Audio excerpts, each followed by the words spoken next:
So, good evening, all. On behalf of Alchem Laboratories Limited, I, Dr. Vijaya Gunjal, Senior Medical Advisor, welcome you all for this unique metaphysical conclave on vitamin D, called as D-Conclave. We will be joined by clinicians at 4 locations across India: Delhi, Kolkata, Bangalore, and Pune, along with thousands of doctors watching this program online. Today's topic is optimizing vitamin D management in India, a clinical perspective. I am honored to welcome our esteemed moderators, speakers, and panelists. So, it is our privilege to have Dr. Mangesh Tivaskar as the moderator for today's session. Dr. Tivaskar is a distinguished consultant physician and diabetologist at Shilpa Medical Research Center, Mumbai. He is the editor-in-chief of JAPI, former general secretary of the National API, and serves on the editorial board of several renowned journals. A gold medalist in medicine, Dr. Tivaskar has over 150 peer-reviewed publications to his name and has been honored with the prestigious Professor Laonil Ohopi Fellowship from London. He also serves an MRCP examiner for the famous Royal College of Physicians, UK, and brings unmatched clinical and academic expertise to this discussion. Thank you, sir, for accepting our invitation and giving us your prestigious time. So, without further delay, I request Dr. Tivaskar, sir, to steer today's D-Conclave by welcoming our speakers, panelists, and setting up the agenda. Over to you, sir. Wow. Good evening, everybody, and good morning to Professor Holick from India. I know, thank you very much. I'm looking excited, right? But I do have a right to get excited because I'm there with somebody who is a pioneer in what we know about vitamin D. Friends, today is a very special day, not because I am with Professor Holick or Professor Bansi, but also because we are going to talk to you about one such so-called vitamin. I may not be right in saying it as vitamin. We all know it is a sterol, or it's a sort of an hormone. But this program is all partnership with IJCP, Alchem, and of course, Association of Physicians of India. Friends, to brief you about Association of Physicians of India, I am truly honored to represent Association of Physicians of India, a legacy of leadership in medicine. Founded in 1944 by 8 brilliant brains in Chennai, currently Association of Physicians of India stands as country's one of the most professional, prestigious medicine and the physicians body, having almost membership of more than 25,000. Over the decades, API has grown into the most elite academic organization, and events like this makes all of us, including all the APIans, very proud of being a most academic, celebrated body of physicians in the country. I have a privilege of introducing two giants today. First, let's talk about Dr. Michael Holick. This is my third opportunity to share dais with him, and I'm truly privileged. What I know of Professor Holick is something where I can keep on speaking for another half an hour. A guy who has got H index of 174 and has more than 175,000 citations for the work, the research that he has published in various aspects, not only in the vitamin D sector, but osteoporosis, osteomalacia, stress fractures, hypermobility syndromes, Ehlers-Danlos syndrome, osteogenesis imperfecta, and the list can go on. Apart from being professor at Boston, he is also a chair of NASA's Human Health Countermeasures element. How many of you know that he was responsible for finding out that vitamin D actually exists in a circulating form in the form of 25-hydroxyvitamin D3?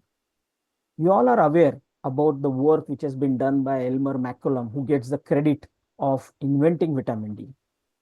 Then comes the work of genius, a super genius, Adolf Windaus, who worked on sterols, including vitamin D3, and also has been awarded Nobel Prize for this in 1928.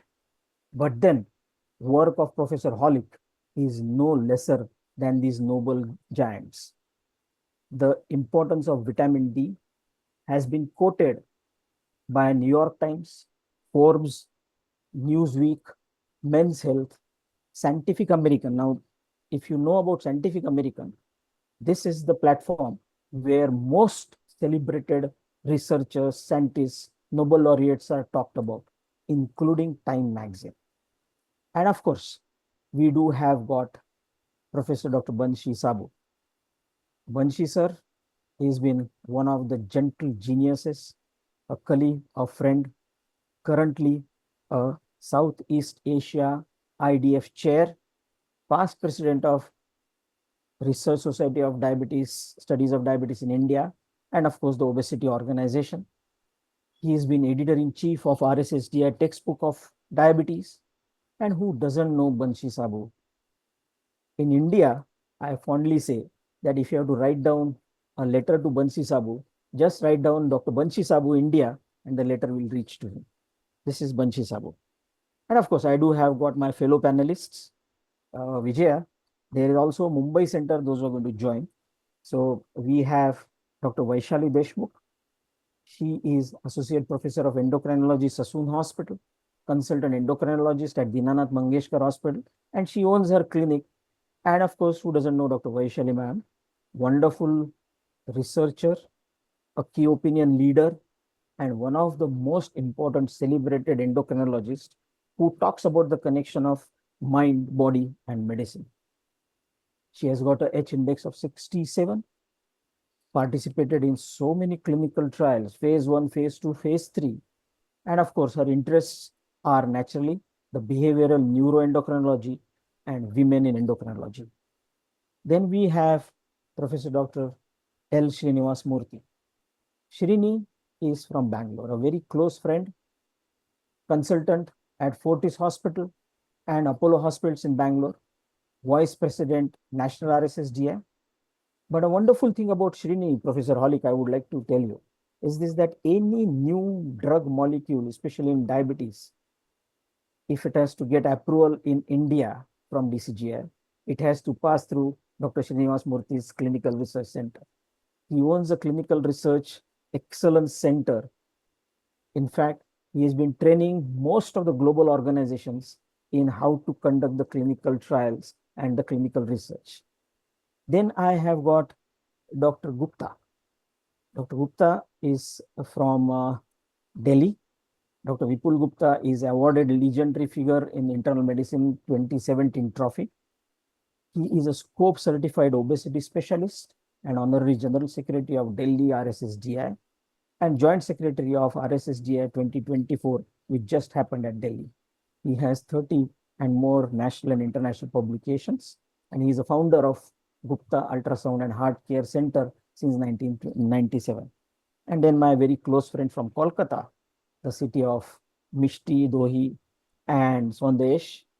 He is like Mishti, Dohi, and Sandesh. He is Professor Dr. Udas Ghosh, former consultant at Fortis General Hospital and Apollo Hospitals at Kolkata, currently Vice President of National RSSDI, Governing Council member of our own association, that is Association of Physicians of India. And of course, he has multiple accolades. He has been a prolific orator.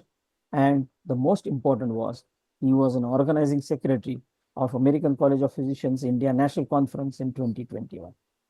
So friends, without further ado, I would hand it over to Professor Holick, sir, and we would like to love and hear him on one of our most favorite topics that we are going to talk about is vitamin D guidance implications in the clinical practice. Over to you, Professor Dr. Michael Holick, sir.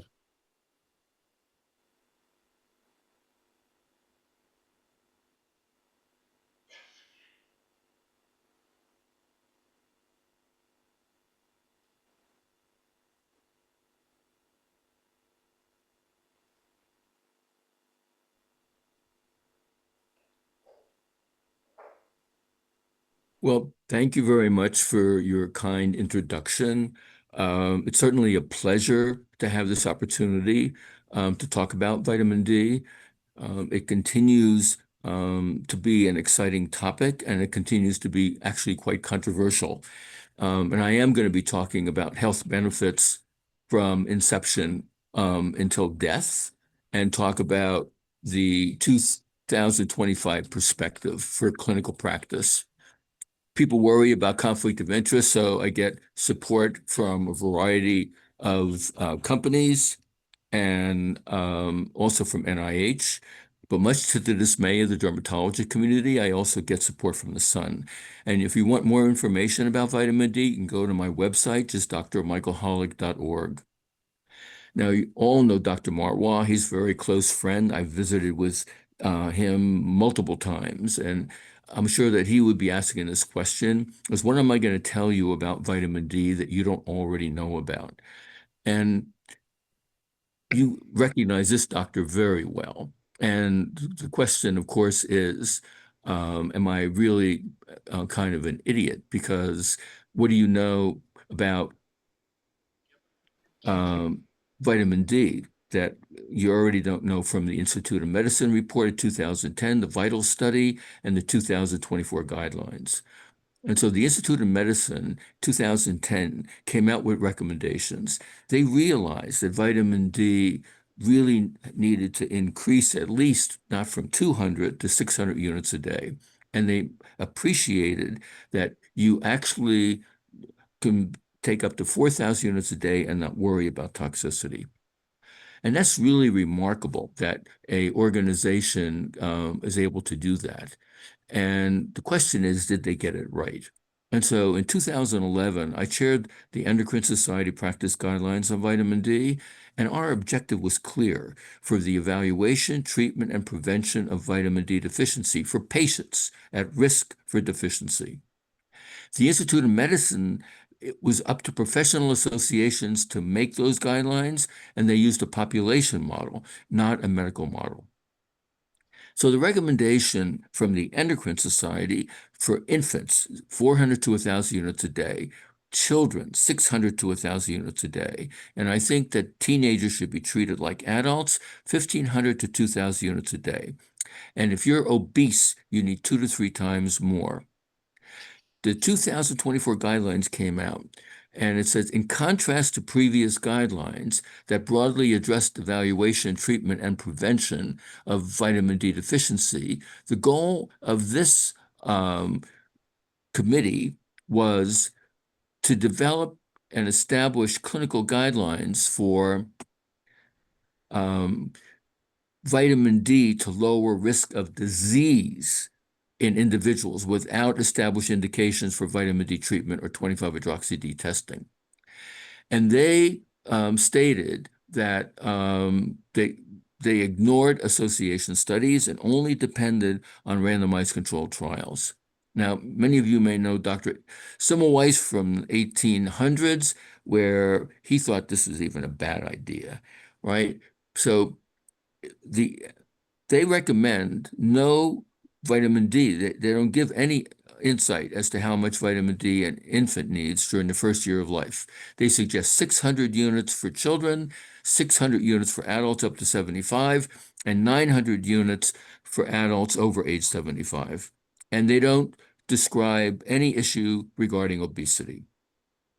Again, just to refresh, the Endocrine Society in 2011 for the treatment and prevention of vitamin D deficiency, and we recommended 400 to 1,000 units for infants, 600 to 1,000 for children, and 1,500 to 2,000 for adults, obesity 2 to 3 times more. So there's a big difference for the 2024 guidelines talking about vitamin D for prevention of diseases versus the 2011 guidelines for the prevention and treatment of vitamin D deficiency, of which the 2024 guidelines ignored. They stated that they weren't interested in that. So I've been talking about vitamin D, as many of you know, for well over 40 years, and people could not think of a more boring subject, right? But in fact, who is at risk of vitamin D deficiency? I think you're well aware, essentially everyone is.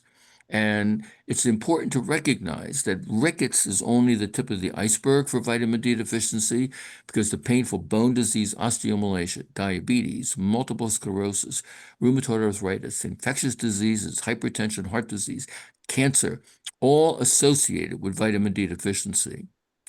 Vitamin D is essential for bone health. So I thought I'd bring you a case that you may not typically see in your own practice. 7-month-old female, muscle weakness, tetanic seizure, calcium half normal.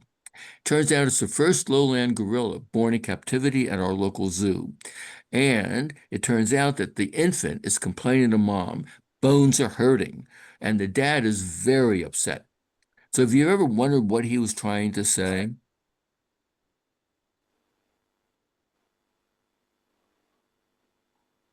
That's what he was trying to say.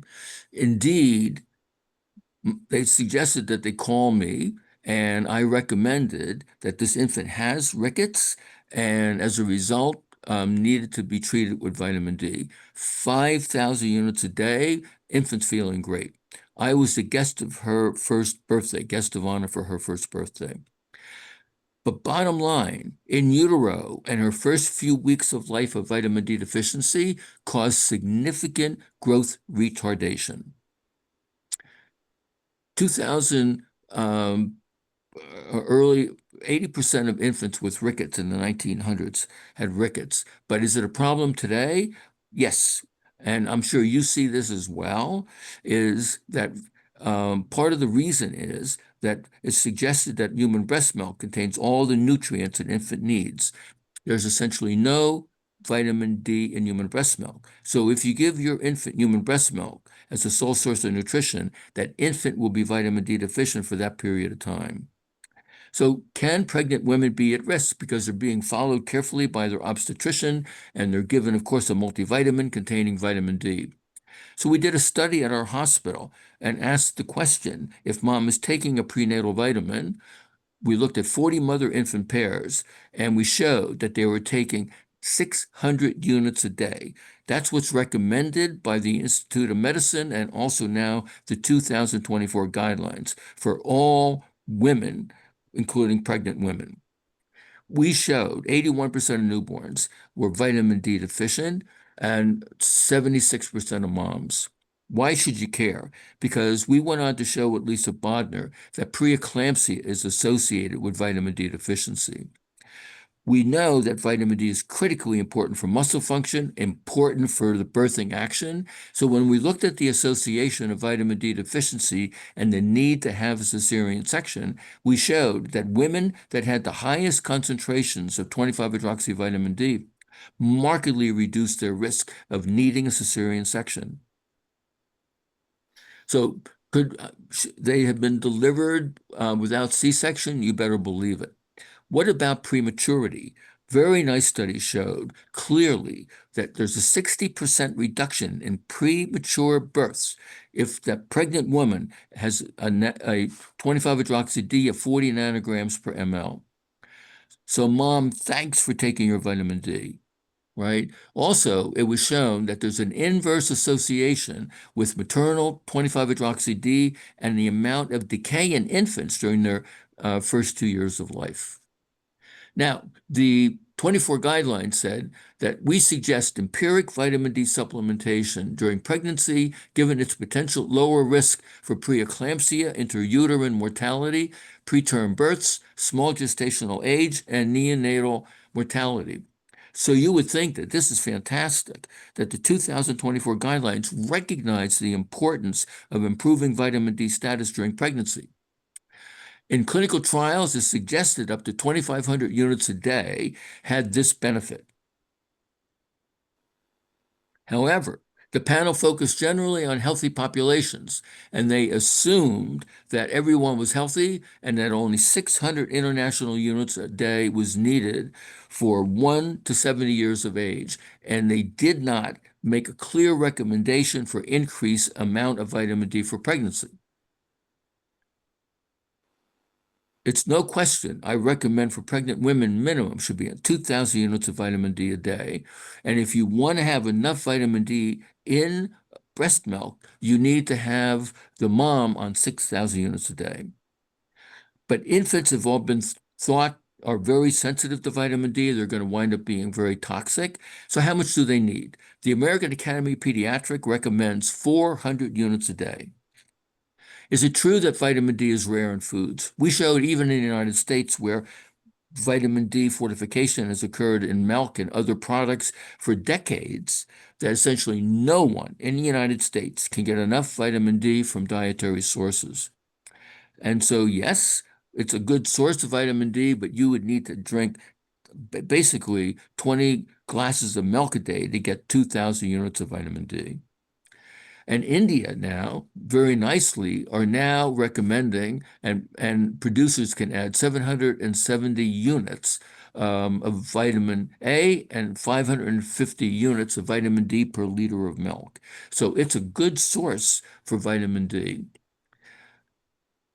And so I always tell my patients and even infants, children, and adults, milk is a great source of calcium as well as vitamin D. And now that's true in India as well. Now, why is he carrying this mushroom around? Because mushrooms exposed to sunlight are very effective in making vitamin D. So sun-dried mushrooms are a good source of vitamin D. But most of our vitamin D is still coming from casual exposure to sunlight. And so in summertime, you're feeling great outside, having a wonderful time.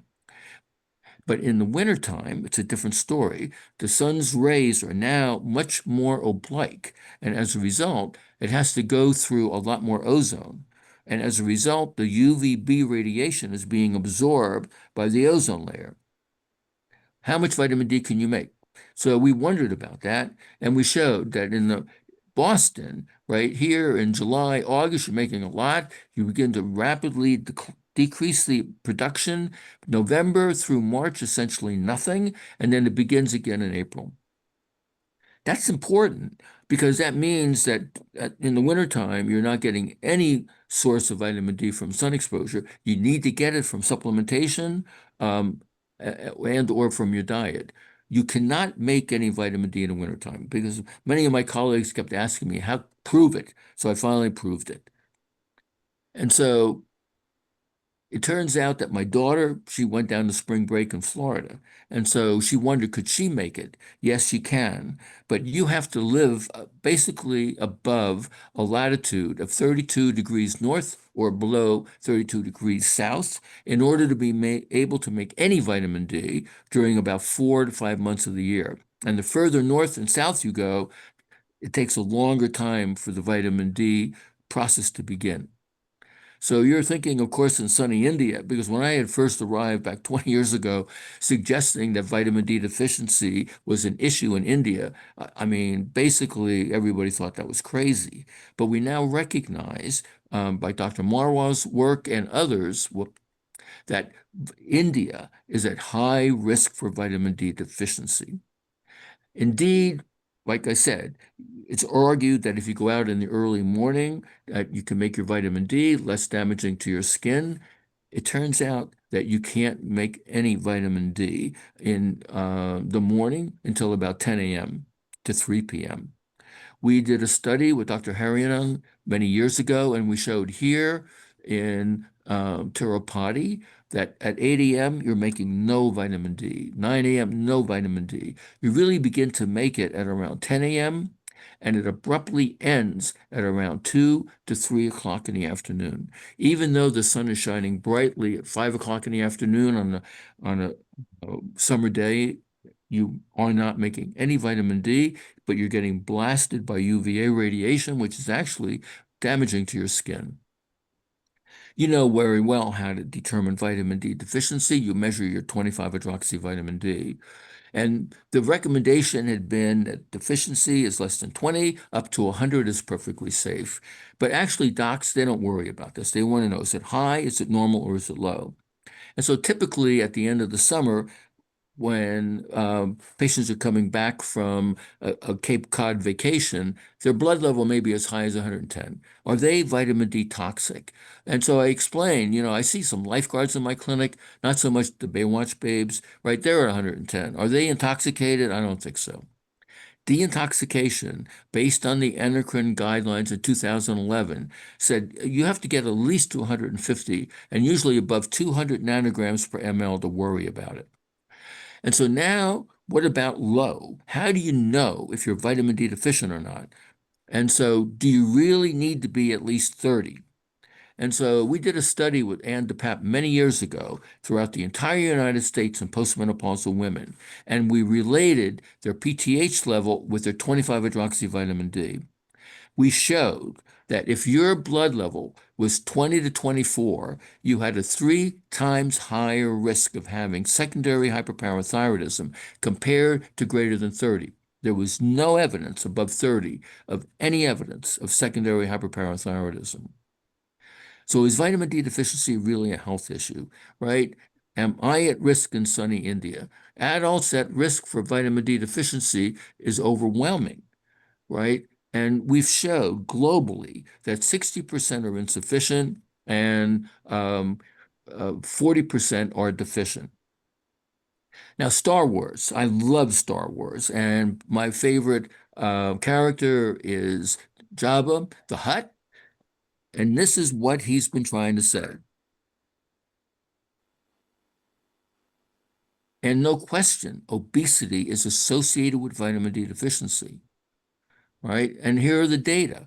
BMI as a function of 25-hydroxyvitamin D. The higher your BMI, lower is your 25-hydroxyvitamin D. And we did a study to demonstrate that whether you take vitamin D orally or exposed to sunlight, so for a normal weight compared to an obese individual, it's about 55% lower blood level of vitamin D from either oral administration or from UV. Importance of body weight. So we did a study with Dr. Akwaru many years ago, and we showed very nicely, if you look at serum 25-hydroxyvitamin D and supplementation up to 20,000 units a day, look at this. For normal weight and look at overweight, they're basically the same. But look at obesity. You are much lower for the same dose of vitamin D. In fact, we calculated it was 2.5 times difference. And that's the reason for this recommendation that obese people need at least 2 to 3 times more vitamin D to satisfy that requirement. And recommendation 14 from 2024, in adults with obesity, we suggest against screening for 25-hydroxyvitamin D. But yet we know that they're at much higher risk and that you need to give more vitamin D. And the only way to know if you're going to correct it is you need probably baseline and then at least 8 to 12 weeks later to get another blood level. And so Endocrine Society recommendation, less than 20 is vitamin D deficiency, 21 to 29 insufficiency, and normal 30 to 100 nanograms per ml for maximum bone health. And greater than 100, you begin to be concerned about excess. So vitamin D deficiency, right, will precipitate and exacerbate osteoporosis, cause secondary hyperparathyroidism, increase osteoclastic activity. And as a result, you remove matrix and mineral because of the increased osteoclastic activity, therefore decreasing bone density, causing osteopenia that will progress to osteoporosis. And here's a very nice demonstration of this. This is what's happening when you're vitamin D deficient. You begin cavitating your skeleton and therefore decreasing bone mineral density, increasing risk for fracture. So subclinical vitamin D deficiency causes osteopenia and osteoporosis. Is it true that it can cause bone pain? It turns out that I saw many patients from referring physicians saying that my patient has bone pain, please evaluate for osteoporosis. Osteoporosis is a silent disease until you have a fracture, but osteomalacia is not, right? And so typically, it's always curious that your aches and pains occur in the winter. I wonder why. Symptoms: generalized bone pain, isolated bone pain, muscle aches and pains. Nouveau diagnosis: fibromyalgia, chronic fatigue syndrome? No. Many of these patients that I saw in my clinic, 40 to 60%, had classic evidence for osteomalacia. Here from the Mayo Clinic proceedings, here are children and adults presenting with aches and pains in their bones and muscles. 93% were found to be vitamin D deficient. Now, in 2022, supplemental vitamin D and incidence of fracture in midlife and older adults, the famous VITAL study. So I would like to review with you a little bit about it.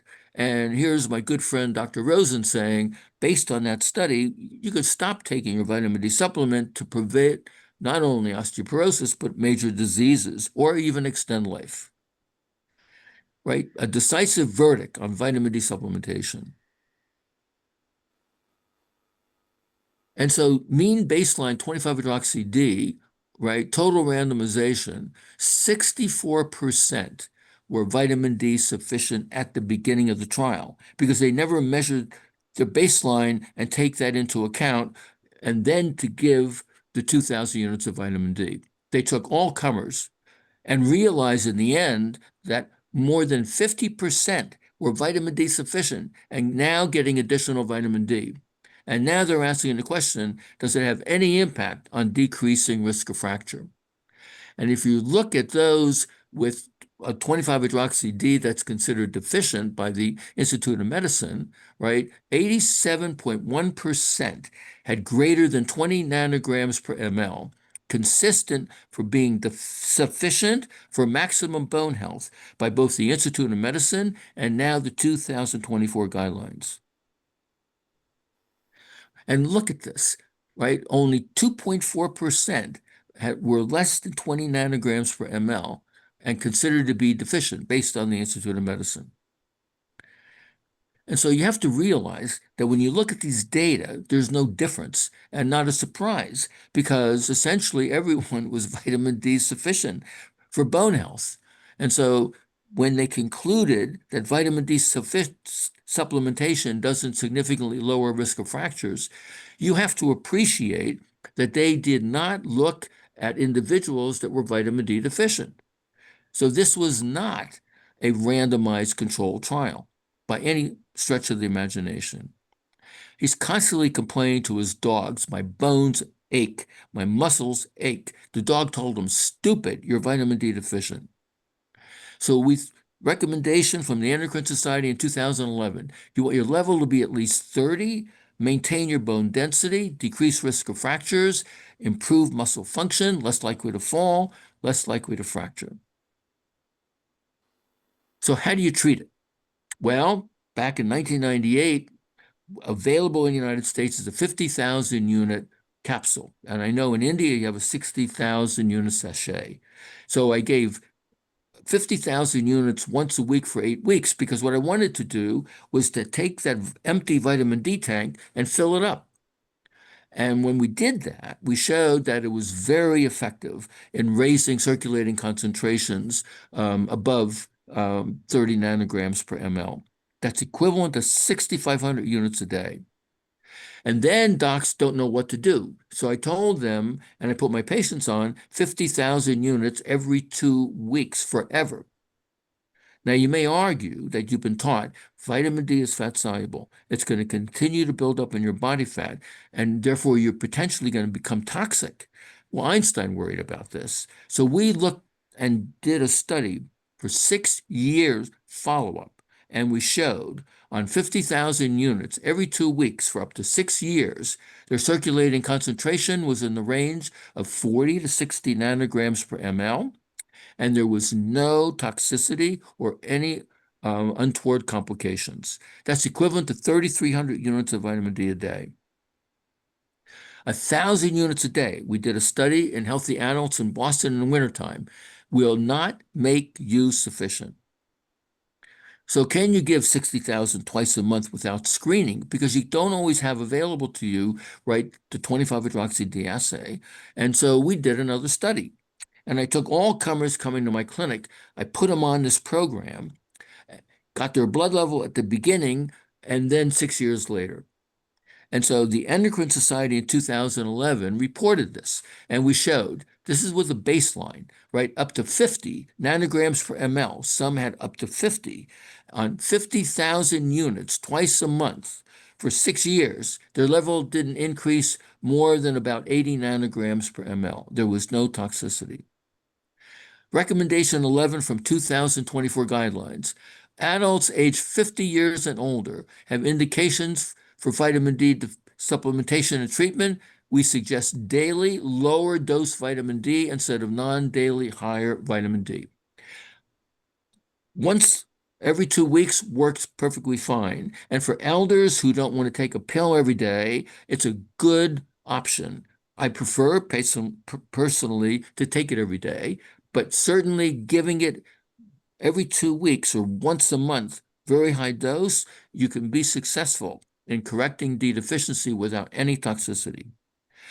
Can you become toxic where you have an elevated calcium, phosphate, calcify your blood vessels? And so we did a study with Bob Heaney many years ago.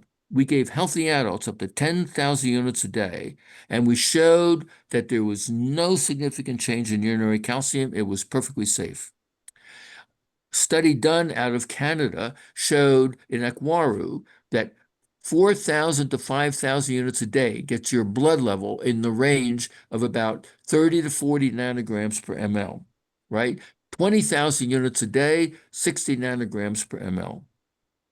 It's equivalent to taking 120 to 150,000 units a month, or equivalent of 600,000 units a month. What about infants and children? And so a study was done by Dr. Gordon many years ago, and she treated neonates and infants and toddlers 50,000 units once a week for 6 weeks, and then 2,000 units thereafter. So 2,000 units is perfectly safe. Also, pregnancy, Bruce Hollis and Carol Wagner showed 4,000 units a day was very effective in raising that blood level in the range that reduces risk for premature births and other benefits. And they showed that urinary calcium levels did not change. There was no consequence for this, and the serum calcium didn't change either. But you can become toxic.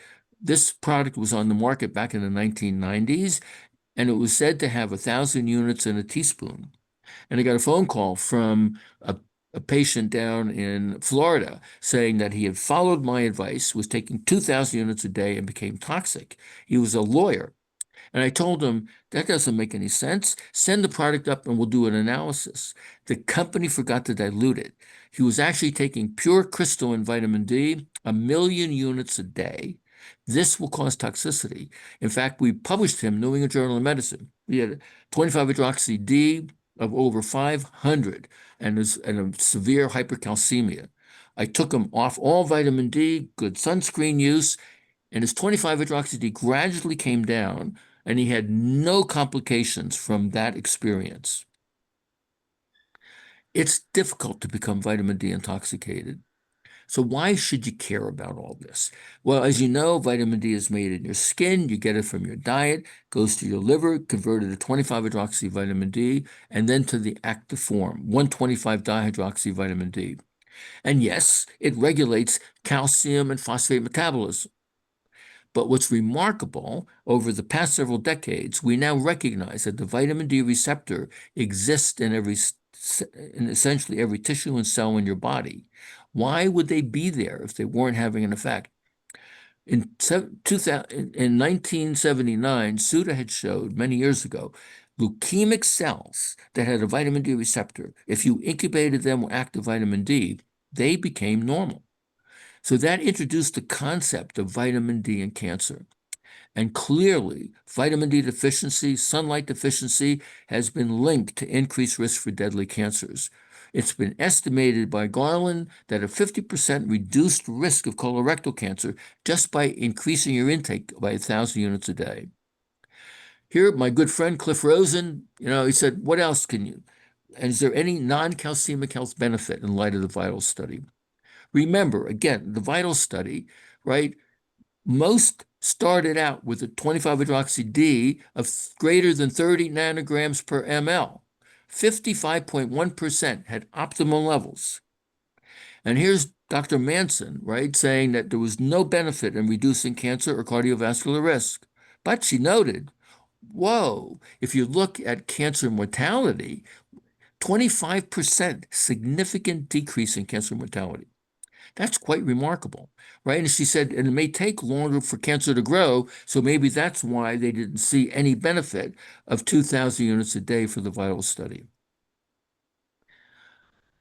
Then this paper came out, 2019, and it said that giving 2,000 units of vitamin D a day to patients that have some digestive cancer underwent both chemotherapy and or surgery, that it did not have any impact on improving survival. And as a result, it was concluded 5-year overall survival, 82 versus 81, no benefit. And there are the data.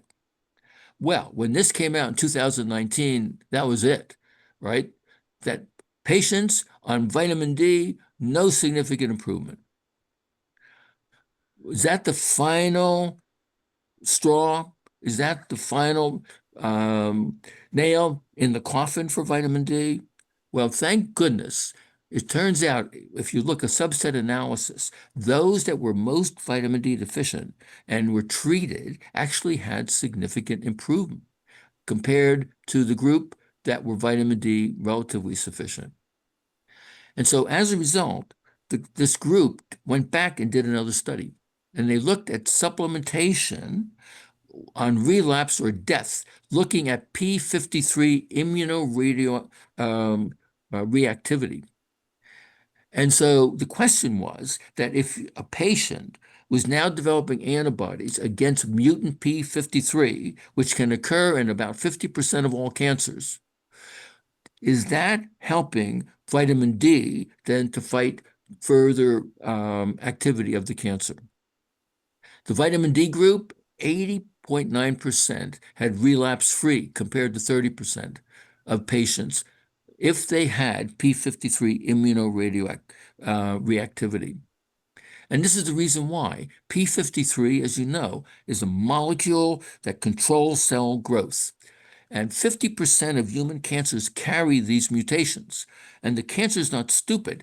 It mutates this, and it actually helps the cancer to grow.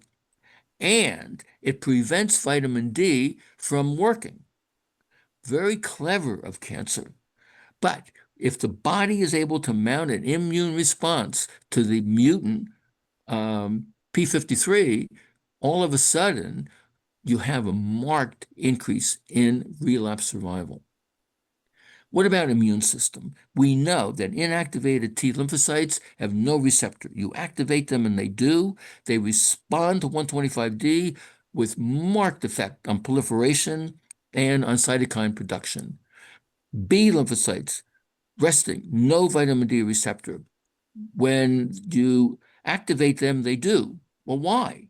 Because 125D will now modulate immunoglobulin synthesis, and we believe it does it mainly for the purpose of decreasing autoimmune activity. We know that macrophages can activate vitamin D. Have you ever wondered why?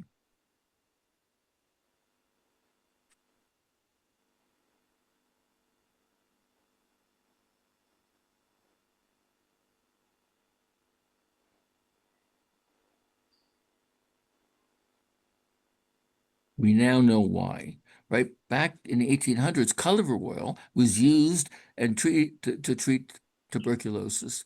Vitamin D protects against TB. And Maudlin, Adams, and Liu published 2006 a remarkable paper, toll-like receptors. When you're infected with an infectious agent, whether it be a virus or here tuberculosis, toll-like receptors are turned on. And what happens? Once that occurs, it induces the macrophage to increase 1-hydroxylase activity, converting 25-hydroxyvitamin D to 125D. Why is that important? Because 125D then gets back into the nucleus and tells the cell to increase expression of cathalicidin. And as a result, cathalicidin, a defensive protein, will lyse bacteria and will cause and lyse viruses and decrease infectious activity.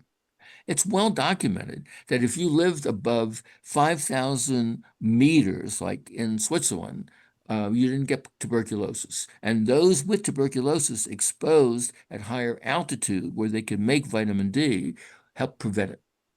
We know that the flu season always occurs in the wintertime, including now COVID, right? So at the peak flu season is when your 25-hydroxyvitamin D levels are at their lowest.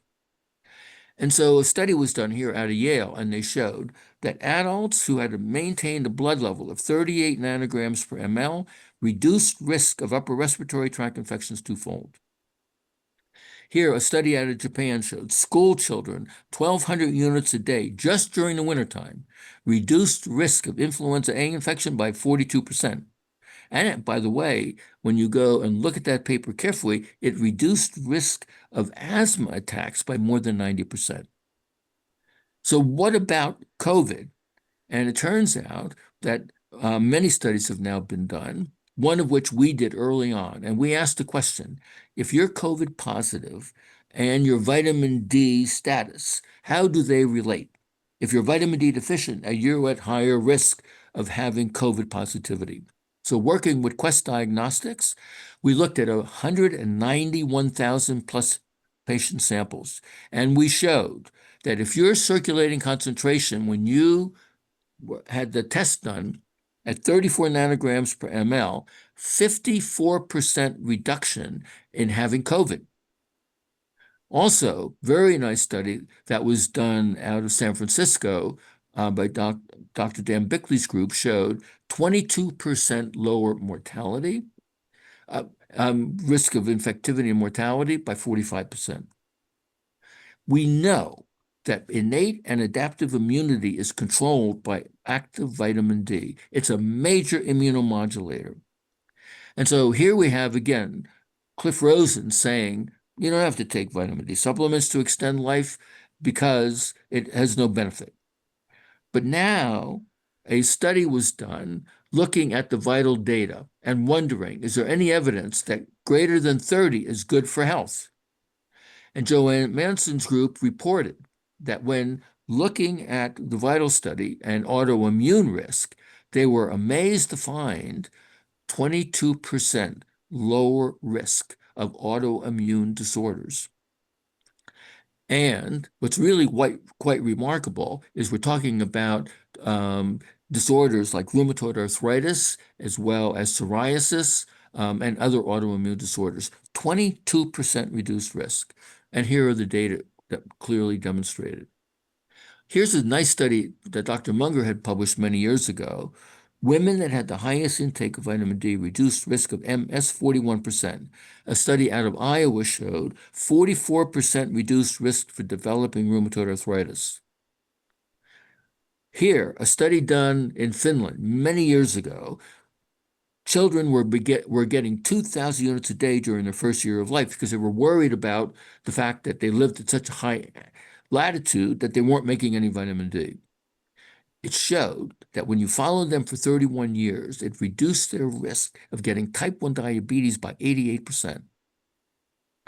Now, here's a recommendation from 2024 guidelines, and that is clinical trials, right, suggest that vitamin D supplementation will reduce risk for not only rickets, but infectious diseases. And they suggest, however, that everyone 1 to 70 years of age be on 600 units of vitamin D a day. So even though they said that children can benefit from this by up to 1,200 units a day, their recommendation in the end was take 600 units a day. What other evidence? Turns out that your beta islet cells have a vitamin D receptor. 125D stimulates insulin production, and there's good evidence it reduces risk for metabolic.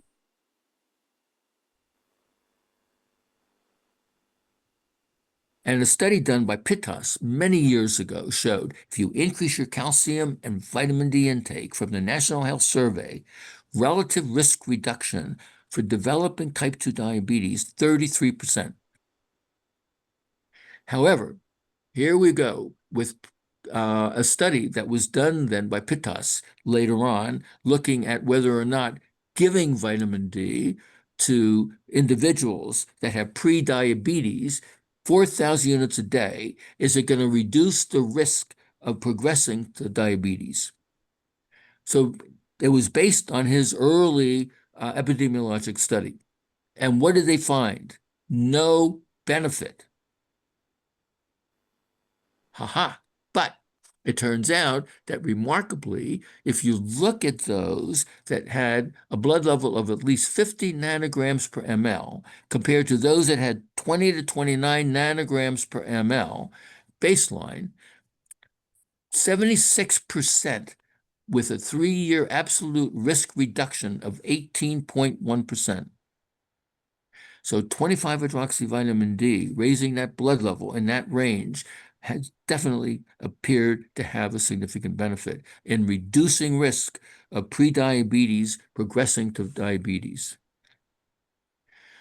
Here, the recommendation again from 2024 guidelines suggests that for diabetes, in addition to lifestyle modification, we suggest empiric vitamin D supplementation. And how much? Up to 3,500 units a day. But again, go back into the recommendation. They don't recommend that for the general population. But yet, we know in the United States, 50% of the population in the United States have either diabetes or prediabetes. To me, that was a missed opportunity. CDC estimates 50% of the US population has either diabetes or prediabetes. 76% reduction in 3 years. Absolute reduction risk, 18.1%. That's dramatic.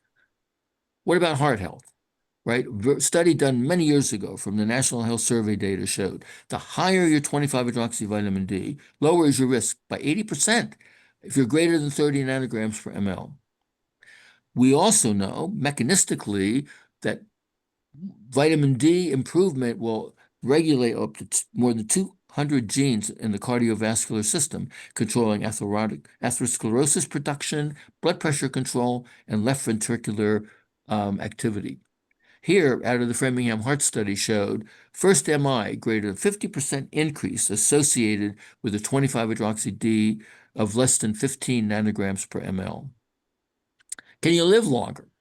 Right? And everybody wants to live longer. And so all-cause mortality was shown. If your 25-hydroxyvitamin D was greater than 30, 25% decrease from this study out of Germany. Recommendation 6. In the general population, 75 years and older, suggest empiric vitamin D supplementation because of the potential to lower risk for mortality. Well, in a review that I wrote in response to the 2024 guidelines, I pointed out to them, you don't start increasing your mortality when you reach the age of 75, right? It's because of your poor health earlier that increases your risk for mortality. So increasing your vitamin D intake, in my opinion, from 600 to 900 units a day is not very meaningful. But that's what was suggested, right?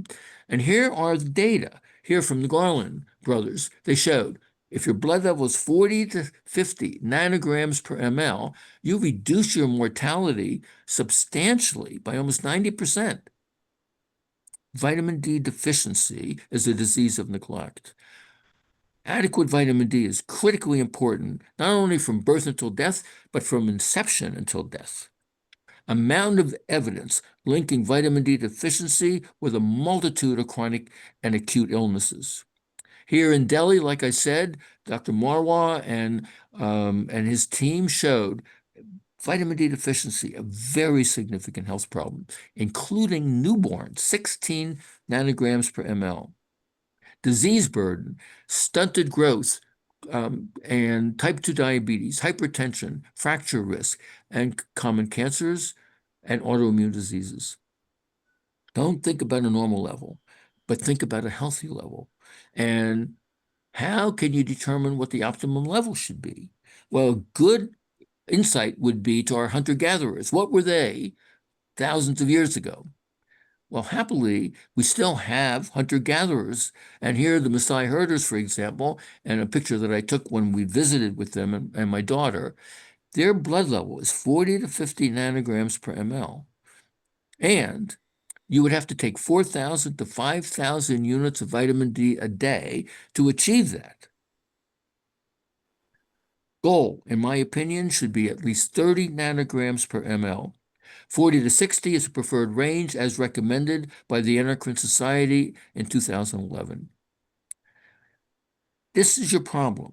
So how much vitamin D do you need? And it turns out, curiously, that once your blood level is at around 20 nanograms per ml, for every 100 units you ingest, you raise your blood level by a 0.6 to 1 nanogram per ml. So if you're in this range, and I guarantee that you are, if you're not taking vitamin D supplementation, 1,000 units a day will not make you sufficient, right? Minimum I recommend for adults, 2,000 units a day. Children, 1,000 units a day. Conquer vitamin D deficiency. Best source, sunlight, right? Ancestors very much appreciated the beneficial effect of the sun. Dermatologists had a different view. Dermatologists always advise you to wear sun protection. Have you ever wondered if you ever been on rounds with an unenlightened dermatologist, what they're trying to say?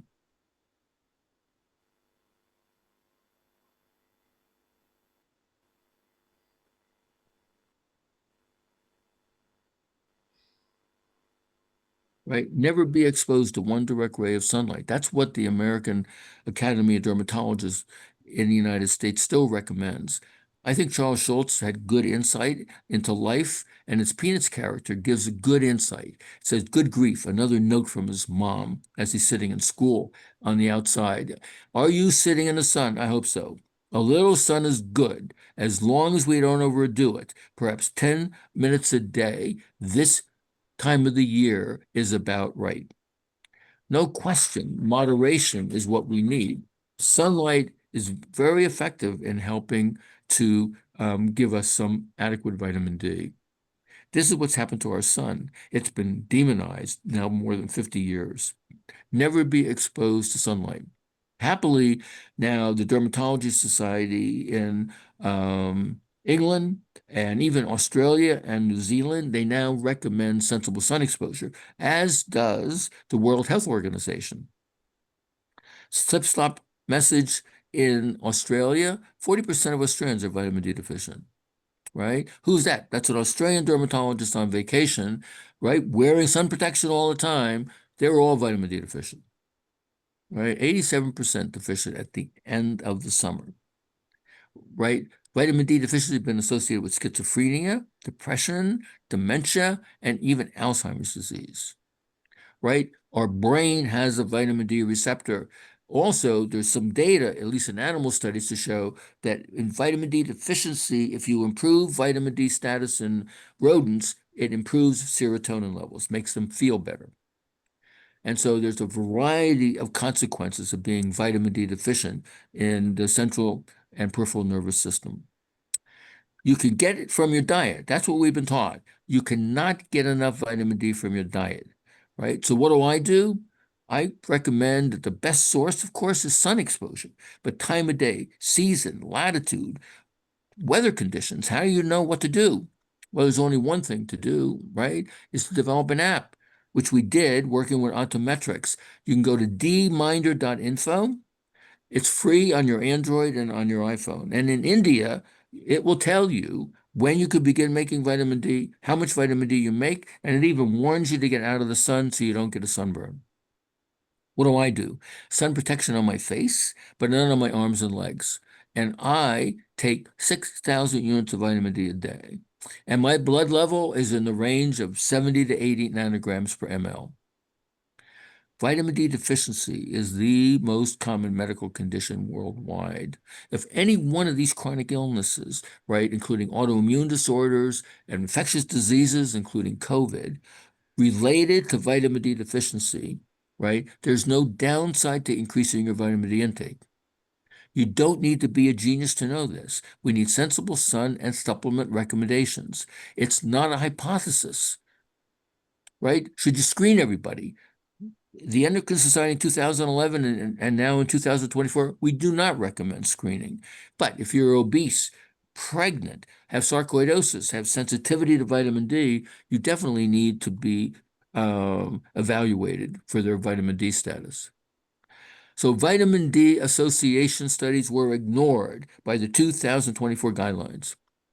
And so I was asked by Endocrine Practice to revisit the vitamin D guidelines for 2024 and gave a critical appraisal of the literature from my opinion. And here are the data, and I decided I would actually show graphically what's going on. Parathyroid hormone, serum 25-hydroxy-D for bone health. Definitely you're at higher risk of osteopenia and osteoporosis if you're less than 30. Osteoid volume, based on the Primal study, showed you have no osteomalacia in your bones if your blood level is greater than 30 nanograms per ml. Here, greater than 60 nanograms per ml reduce 60% reduction in preeclampsia risk. Again, here, premature births, greater than 40 nanograms per ml, 62% reduction. Prevalence ratio for peripheral artery disease, which I showed you, 80% reduction. Blood level greater than 30 nanograms per ml. Here, COVID, right, 54% reduction in acquiring COVID infection if your blood level is greater than 34 nanograms per ml. Breast cancer, greater than 52 nanograms per ml, 50% lower risk. Here we go, mortality, right? Greater than 33 nanograms per ml in this study showed 90% reduction. And I listed in this review all of the possible benefits of vitamin D, right? A good example, prediabetes to diabetes, 76%, autoimmune disorders, 39%, cardiovascular mortality, 67% reduction. They're all above 30 nanograms per ml to be able to benefit from these health activities. I wrote a book called The Vitamin D Solution. There's no question that vitamin D can improve your health. And I thank you for your kind attention. Wow, Dr. Holick, that was extensive and absolutely mind-boggling. You presented your original work. Friends, you must appreciate that also Dr. Holick is responsible for the first clinical assay, which has been shown to, have a conversion from 125 hydroxy to 125 dihydroxy to 25 hydroxy, and the mechanisms by which the vitamin D is synthesized in the skin. But he's also a person who has demonstrated that not only its skin, but even macrophages and prostate can make vitamin D. Now, with that appreciation, sir, I would request you to stay back and request all my audience to put their questions. And of course, I would now invite my mentor, my very close friend, my buddy, my brother, chairman of IDF Southeast Asia, Professor Dr. Banshi Sabu, to talk about what briefly Dr. Holick alluded to, the relation of diabetes and vitamin D deficiency, what we take in India, what are the advices, what is the rational, what is an evidence, and what are the practices. Over to you, Dr. Banshi. Mangesh, first of all, thanks for this wonderful opportunity. And I must thank API, D-Conclave, IJCP, and Alchem for this wonderful support. But after listening from Michael Hogg and then, to talk in front of him, it's really extremely difficult. And I don't think there is any need to talk also. Rather, we should discuss more. So I will be very quick and finish my presentation within 10, 15 minutes, because we want to learn and ask more questions to Dr. Michael rather than to waste all this thing. So I'll be very, very quick and very fast. Let me share my slides.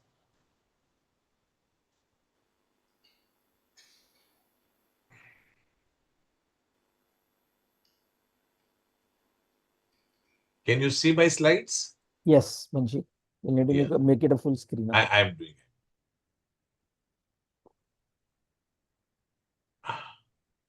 One thing COVID taught us that, we can now do online meeting and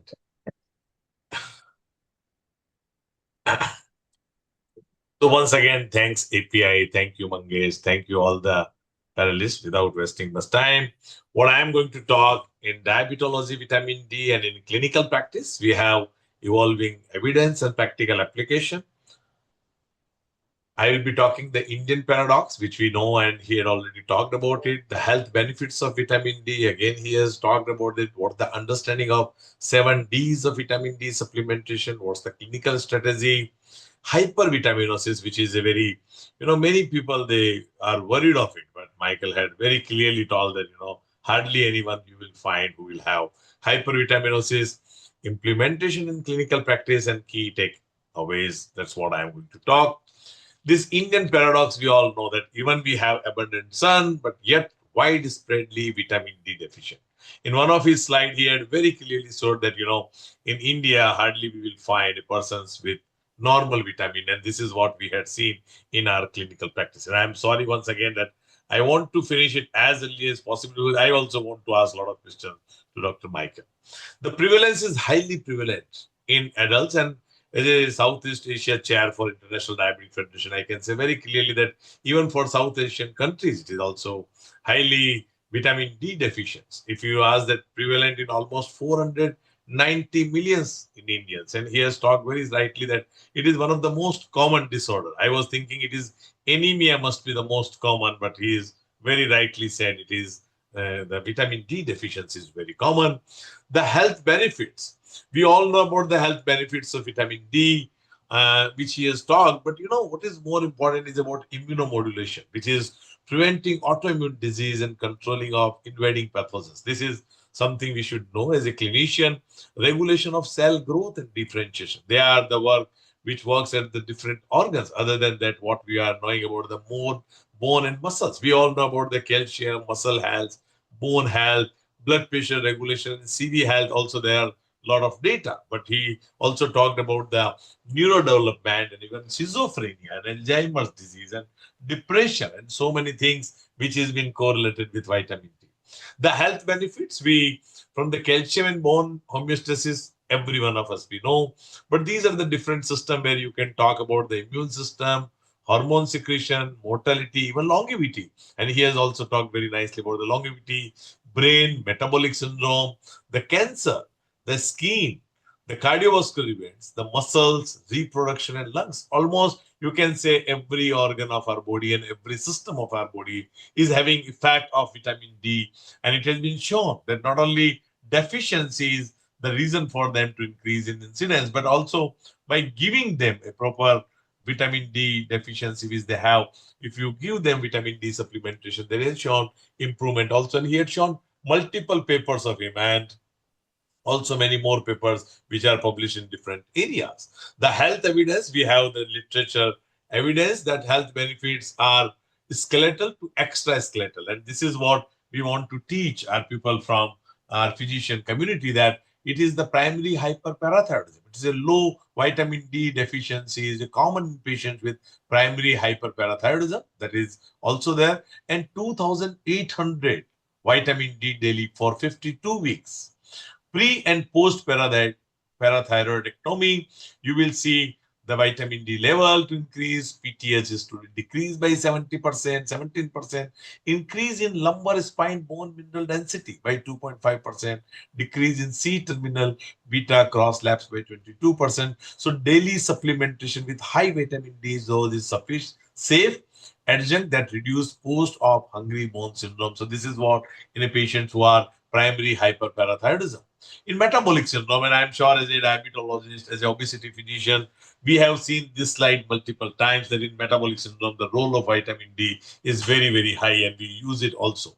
These are the different clinical trials. Again, I will not go much in the detail of it. You can see from 2019, 17, I put a lot of clinical trials. And on the right side, we had talked about how metabolic profile, including cholesterol, HbA1c, and blood pressure, they are decreased, and there is a improvement in other metabolic risk factors too. These are some of the trials which are in obesity and overweight people. As he had said that in people who are obese and overweight, the requirement for vitamin D is very high. So this is something more interesting to know that in normal people, and now we are becoming more and more overweight and obese people, there also he had shown the benefit of this as a in metabolic profile to improve. In type 2 diabetes, it is significantly associated. The deficiency is associated with increased occurrence of type 2 diabetes, particularly in adults who are above the age of 45.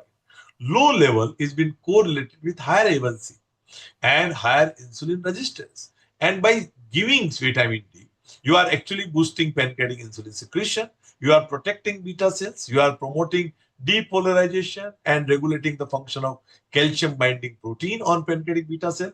It improves insulin resistance also. So this is what in particularly in vitamin D in diabetes. These are the some of the clinical trial which has been shown in people with pre-diabetes, with diabetes, with high insulin resistance. And here you can say on the right side that how the metabolic profile of a diabetic patient by decreasing HOMA-IR, by decreasing HbA1c, by decreasing triglyceride, increasing in HDL, they had been shown. And then there are different clinical trial which I am showing here on the left side.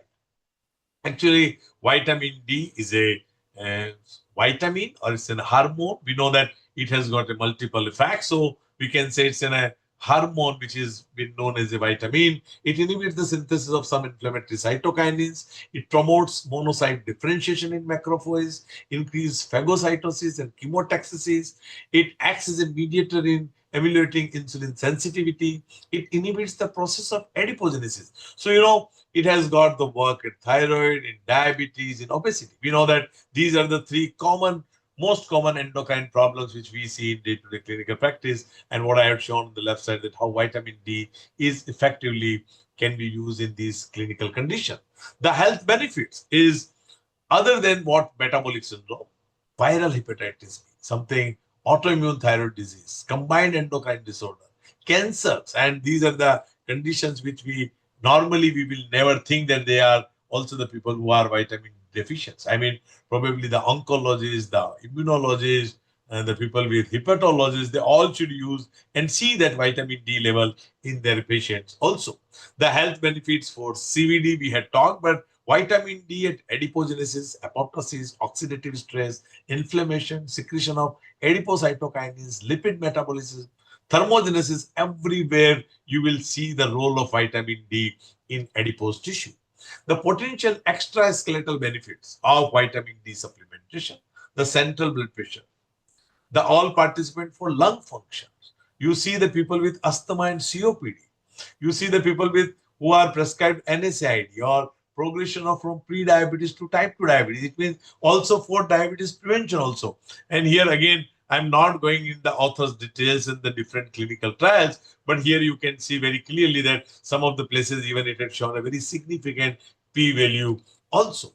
The understanding the 7Ds, that is what most commonly very important for all my clinician friends, because when you go and give a talk to your primary care physician or a general practitioner, you can say that demand for vitamin D is very, very important and it's very high. That's the reason WHO put in a model list of medicine in 2021, the national list of essential medicine in 2022. The doses, he had very rightly said 2,000 unit per day. And I think with Indian pharmaceutical, they are very smart to come out with a 60,000 instead of 50,000 unit. And we give them a maintenance dose of 60,000 unit per month. And I tell all my patients when I treat them for deficiency, once in a week for 12 to 16 weeks, depending on the deficiency. And I put it maintenance dose once in a month, lifelong. I never say that it should be stopped after some time. Symptomatic, we know that how we weekly give.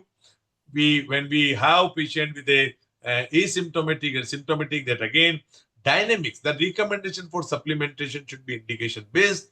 Delivery the ease because we have vitamin D sachet, we have tablet, we have capsules. Desirability. This is what 40 to 60. And Michael had talked already that this is what the desirable. At present, more than 30, we consider it sufficient, but desirable level is 40 to 60. It requires education and awareness. I think if we tell the patients 1 minute more and 30 seconds more about vitamin D, many of your patients will able to listen it and they will continue to take also. This is one a expert consensus, which is Sanjay was the first and many of the national experts from all over India. It's been just published and they talked about the vitamin D in 2025 when they published in our Indian International Journal of Endocrine Metabolism. The standard deficiency is less than 20, severe when less than 10, and many of our patients, when we get it done, it comes 3 or 6. It is not like that we are getting for many of our patients more than 10 also.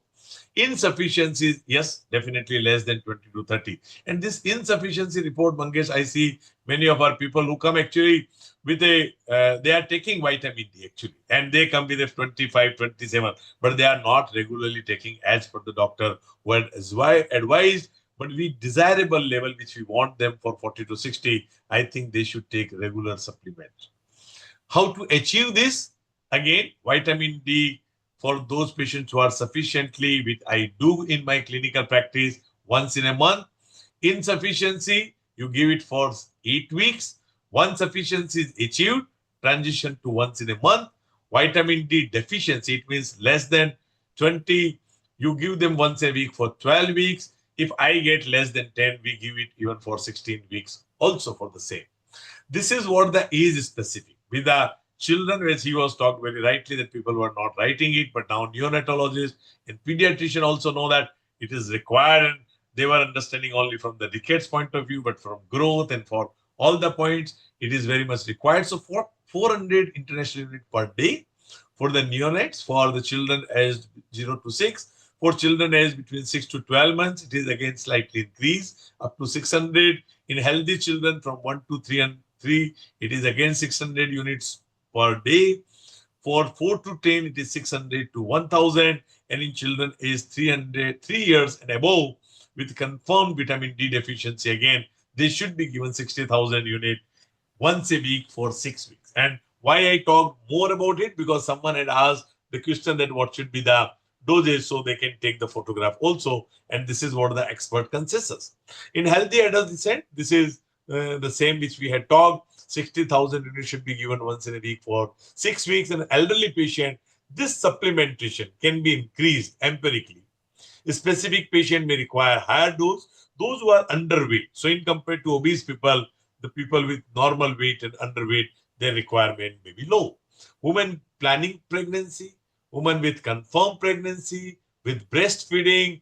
Again, here already talked, so I need not to talk because this is what we have recommended based on the paper and references which has been we had used what Dr. Michael had talked about those papers. The high risk conditions which need more or they need routine vitamin D supplementation like cerebral palsy or neuromuscular disorder. I'm sure our neurophysicians colleague they're right, but still because they are focused more on some of the very specific things. Sometimes they forget to write, and I think there how the physician role is very, very important in chronic kidney disease, in chronic liver disease, in malabsorption. Most of the time I have seen the nephrologist write, but other specialists normally sometimes super specialists forget. Malabsorption, chronic use of glucocorticoids, anti-epileptics, ketoconazole, endocrine disorders like hyperparathyroidism, and disease with extensive cutaneous involvement, they need or they are the actually high-risk condition where routine vitamin D supplementation should be done. Population with higher vitamin D needs, these are the musculoskeletal disorders, systemic connective disease, steroid-induced, other metabolic condition, malabsorption syndrome, endocrine conditions, kidney disorder, cancers, immunocompromised, and even CNS system, which here already talked about Alzheimer's, Parkinson, multiple sclerosis, dementia, and today I heard of even schizophrenia too. Vitamin D deficiency prevention strategy in high-risk population. The best thing is to screen everyone. That is what, if you really want to establish that whether they are insufficient, they are deficient or severely deficient. As per that, you give them dose as which is recommended. Very simple, 60,000 unit for 12 weeks and then once in a month to be maintenance dose. If you just wanted to give for an empirical supplementation like an immunocompromised patient, even you can give once in a month for all those patients to whom you wanted to give. There is an algorithm with the patients who have vitamin D sufficiency, vitamin D insufficiency, symptomatic plus minus, and deficiency. And this is what a chart, which again, everyone can take the photograph. This is what we had talked. But in follow-up, the reinforced need for healthy diet, lifestyle adherence, and persistence with the therapy. Now, most important part is here, other than the lifestyle modification, is the persistence with therapy. Because many of the patients, they feel that this is a course only for given for few months or few weeks, and they don't take it lifelong as a maintenance dose. Many of the time, the primary care physician to super specialist, we also forget to write it that this is the maintenance dose which they should take probably for lifelong. Yes, there is a hypervitaminosis, and many of our friends, they are really worried. And to be very frank, we have hardly seen a patient with a hypervitaminosis, but it can have a clinical manifestation. This is what in a theoretical conditions, you may have a patient with a nervous system issues, with a confusion, psychosis, coma, but they may also have GI problems or GI complaints. They have musculoskeletal system, which is weakness, bone pain, muscles and joint pain, renal system with a hypercalciuria, nephrocalcinosis, polyuria, dehydration. They all are hypercalcemia induced symptoms. So this is a typical of a clinical manifestation of all hypercalcemia, which you will see. But one condition which is really very important for clinician to understand, that hypergranulomatous disorder, like in lymphoma or during an idiopathic infantile hypercalcemia, the hypervitaminosis may lead to a hypercalcemia condition or a clinical manifestation of vitamin D toxicity you may find in your clinical practice.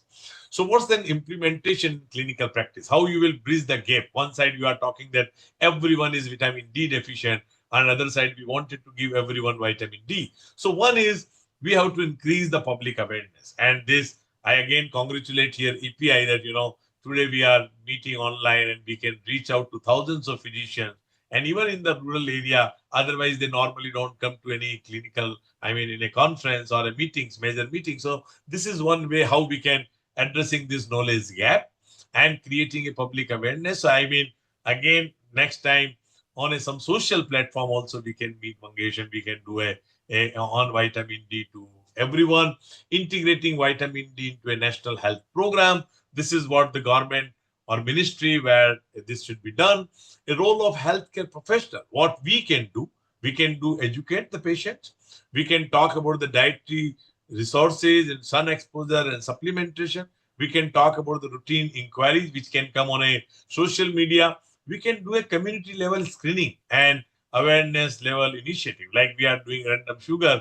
Even it can be also done, vitamin D checking can be done at large. So in nutshell, the key takeaways: despite India's tropical latitude, vitamin D deficiencies remain very prevalent across all age groups, and this is underscoring a clear disconnect between a sunlight exposure and a biochemical insufficiency. So this is most common. People think that, we have so much sunlight exposure. Vitamin D deficiency continues to be underdiagnosed. And I will say, not only underdiagnosed, it is undertreated. Even in a conditions when people are going to a doctor, super specialist, physician, still diabetes, obesity, metabolic syndrome, all your patient, you will find vitamin D is less. Vitamin D improves insulin sensitivity, it improves beta cell function, it decreases systemic inflammation, it is adipogenesis and immune function, it improves, and possibly decrease cardiovascular risk also. There are meta-analysis, randomized control trial, Mendelian randomization study demonstrate vitamin D supplementation in glycemic control, in lipids modulation, in reducing inflammatory markers, in type 2 diabetes, as well as in metabolic syndrome. Guidelines recommend maintaining, that is what, 40 to 60, that is desirable level. I again say it's a desirable level. Dosing must be very much personalized. Physiological status like pregnancy, requirement may be more. With comorbidity, the requirement may be for few weeks. It can be once in a week, then it can be once in a month if you are not giving on a daily dose basis. Despite well-documented benefits, there is a clinical inertia remains a barrier. Now, I don't think a clinical inertia. I think it's more of an awareness and knowledge. And we just forget. We write all these things, but at last, when we want to write vitamin D, sometimes we forget or we don't explain the patient properly. So there may be a reason for a non-compliance. A standardized algorithm, a very simplifying monitoring can help. And they will teach these patients once they will be taught about the vitamin D. Probably many of your patients will have a corrected and a sufficient amount of vitamin D in their blood level, and that will help them a lot. With this, I thank, and there should be a call to action. There is a include vitamin D screening for all your patients. Apply Indian specific evidence-based protocol. Incorporate very flexible design, which is monthly and weekly. Again, I thank Indian pharmaceutical industry by giving us 60,000 units. Educate and counsel the patient, and champion preventive care by advocating supplementation for at-risk individuals. With this, I thank once again, thank you, Mangesh. And again, very, very thankful to Alchem and API for giving me this wonderful opportunity. And we'll love to hear more from Dr. Michael and with our panelists. Thank you. Wow, Bansi, that was crisp and that is super champion as I usual. was very fast. I'm sorry for No. In fact, that was superb, and it was very crisp and clear messages. Excellent. Uh, Before I start going to our panelists, let me have a privilege of asking the first question, and that is a very common question that we keep on encountering in our day-to-day clinical practice. Is this that, Professor Holick, what is your recommendation on the injectable vitamin D depots that are being usually recommended by our orthopedic colleagues to manage this, symptoms and myalgias, especially when Yeah. the patients, they have severe vitamin deficiencies below maybe probably 10 nanograms per deciliter. So you probably are aware that back in the 1930s, they had the Stultz treatment for rickets. And the reason being that when they would see a rickety child coming into the hospital, not likely they're going to see that child again. And so they gave very high dose, like hundreds of thousands of units of vitamin D. And it really was very effective in preventing vitamin D deficiency and correcting vitamin D deficiency rickets. And so it's very reasonable, in my opinion, to take vitamin D daily, ideally, but every 2 weeks or once a month is okay orally. Injecting wise, there are two issues. In the United States, it's not available because the formulation was not approved by the FDA. So in the United States, some pharmacies will make it, but it's not available as a pharmaceutical. It works, and it depots, in the muscle, and it's in a formulation that releases the vitamin D relatively slowly over time, and therefore, just like what was done in the 1930s, if you're concerned that you're not going to get to see that patient again for 6 months or a year, it's a very reasonable approach to guarantee vitamin D sufficiency. Thank you, sir. Now, my first, opportunity, I'll go to Bangalore now, where the sun has gone away and, it's been covered by clouds throughout the day. So my friend, Professor Dr. Srinivas Murthy is there. So Srini, over to you for any questions from your audience or for questions from you to the panelists. Thank you, and it was a great opportunity and great learning from Professor Holick. Thanks for that, sir. It was very illuminating, and as usual, Mangesh is adding icing on the cake to conduct this, and with Bansi sir's crisp lecture. Sir, my first question is what happens to the vitamin D3 in insulin resistance? Because this is the commonest compounding factor we find in most of our diabetics. So especially in the Indian context, so should we give more dose of vitamin D3 compared to the Western patients? So it's a good question. I mean, there are a lot of studies to suggest that the insulin resistance is less when 25-hydroxyvitamin D concentrations are at least 30 nanograms per ml. And my thinking is that I want all of my patients to be in that range of 40 to 60 nanograms per ml. And I think that can help improve insulin resistance. There is, in my opinion, little evidence that going above 100, for example, like some people have suggested, will make a difference. I don't think so. I think the the body is really happy with a circulating concentration in the range of 30 to 100. And like I said, 40 to 60 is preferred. And if you look at all the literature, it basically is consistent with those observations. And so, yes, vitamin D improvement is good to help decrease insulin resistance. Okay. So I think our audience still wants to know what is the dosage recommended for Indians vis-a-vis the Western on the daily dosage or a weekly dosage. We plan to give 60,000 units a week for about 12 weeks. Is it sufficient in the background of insulin resistance, or should we continue beyond 12 weeks, or we have to hike it up to 80 or 1 lakh units per week? So in my opinion, I don't think that you need to continue the 60,000 units a week, because by then you've filled up your tank. And now if you put them on the 60,000 units every 2 weeks, you will maintain that level. What's really interesting about vitamin D that you're, I'm sure, aware of, is that if you go on 100 units of vitamin D, increase your by 100 units, you go up by 1 and it stays there. If you go on 1,000 units, it goes up by 10 and stays there. You go on 2,000 units, it goes up by 15 to 20 and it stays there. So even though you would have thought that taking more vitamin D, that it would continue to build up in your body, it doesn't do that. And if for some reason the body recognizes the dose that you're on and it maintains that blood level. So for me, as long as your blood level is in that range of 40 to 60, and you will get there if you're taking 60,000 units once a week for 12 weeks, being on every other week, I think will maintain that level and you're perfectly fine. With the exception, of course, is if you're obese. Then you probably need to be on it weekly. Perfect. Thank you. Thank Thank you. you. Thank you, Srini. Now I fly to our capital city, Delhi.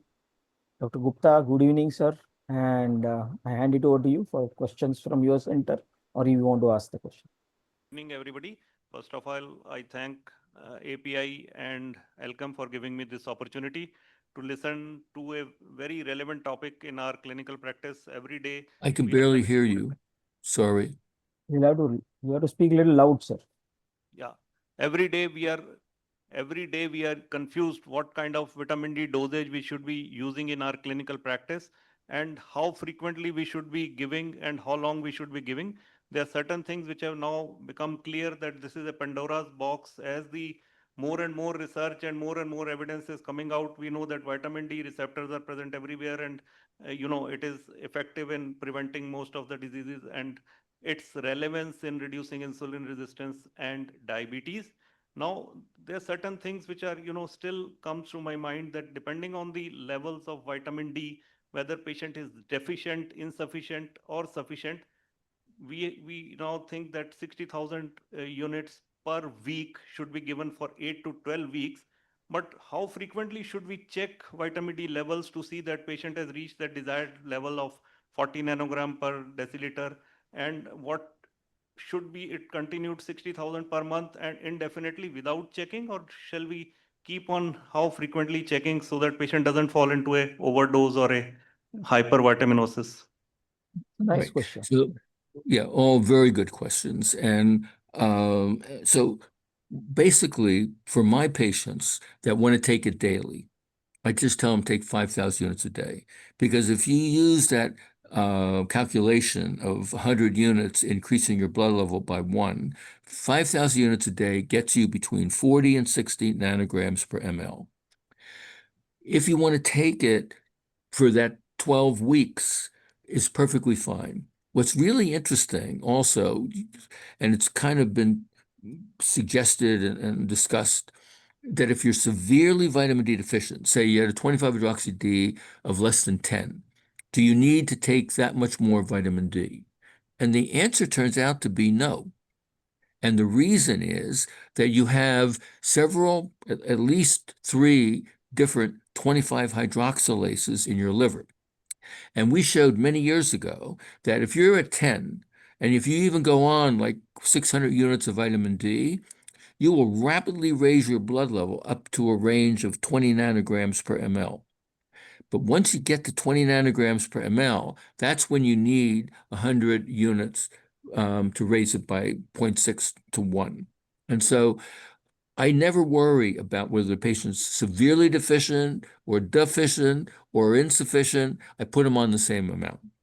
And as you saw in the study that we did, right, we asked the question because I worried a lot of places don't easily have available the 25-hydroxyvitamin D assay, or it's expensive, or in some cases it doesn't work very well.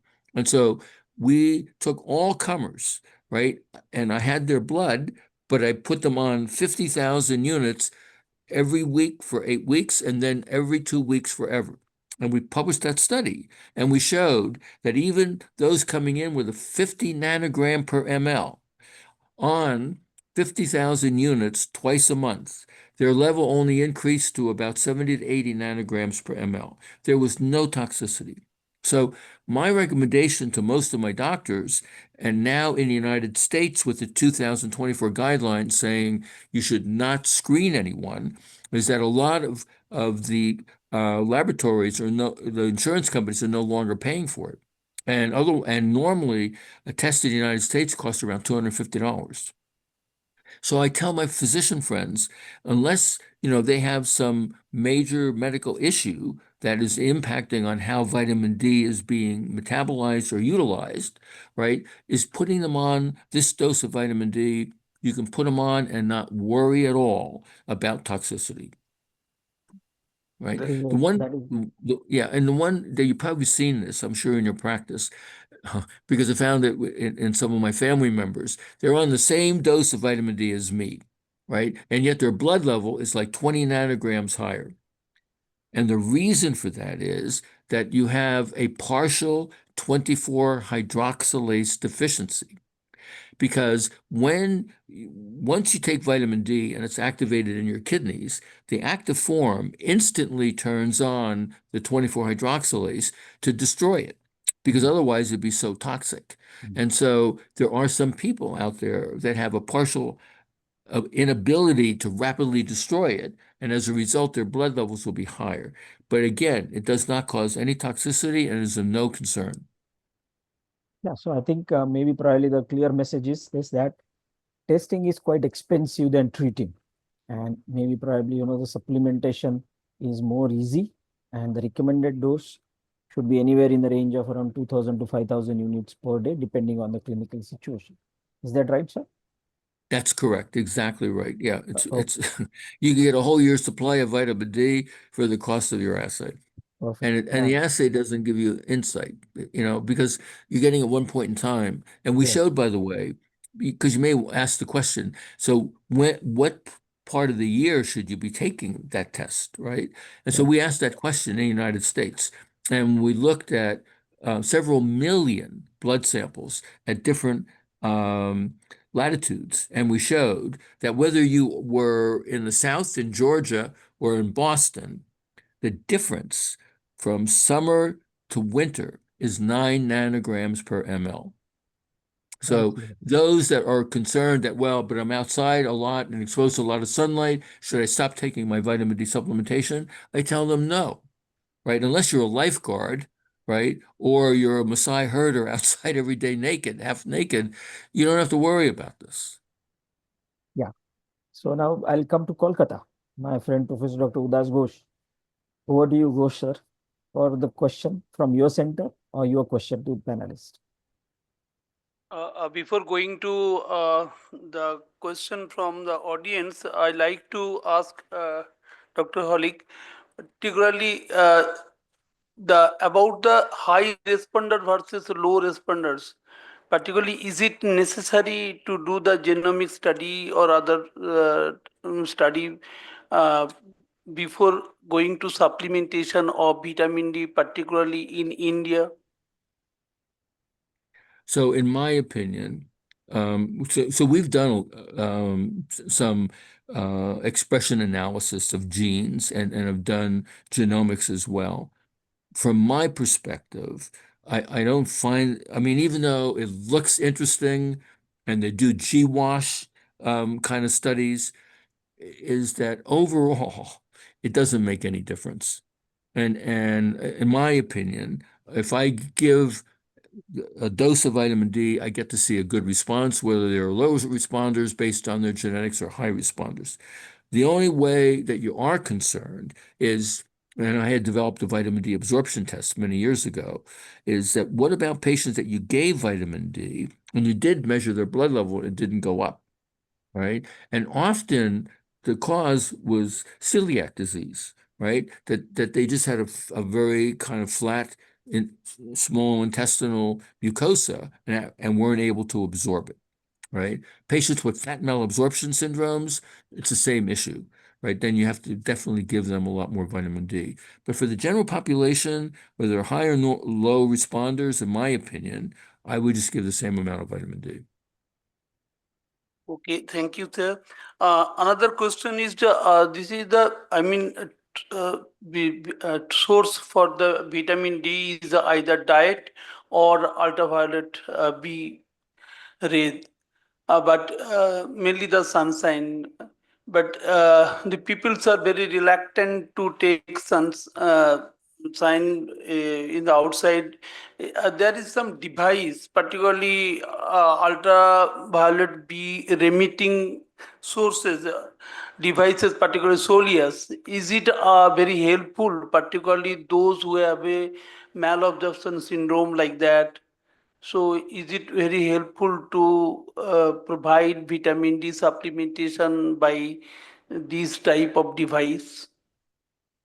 So these devices that put out UVB radiation that's responsible for making vitamin D in your skin are very effective, but you have to be super careful because if that device doesn't have some kind of a sensor to check your skin type and the distance, you could wind up getting no vitamin D or getting a severe burn.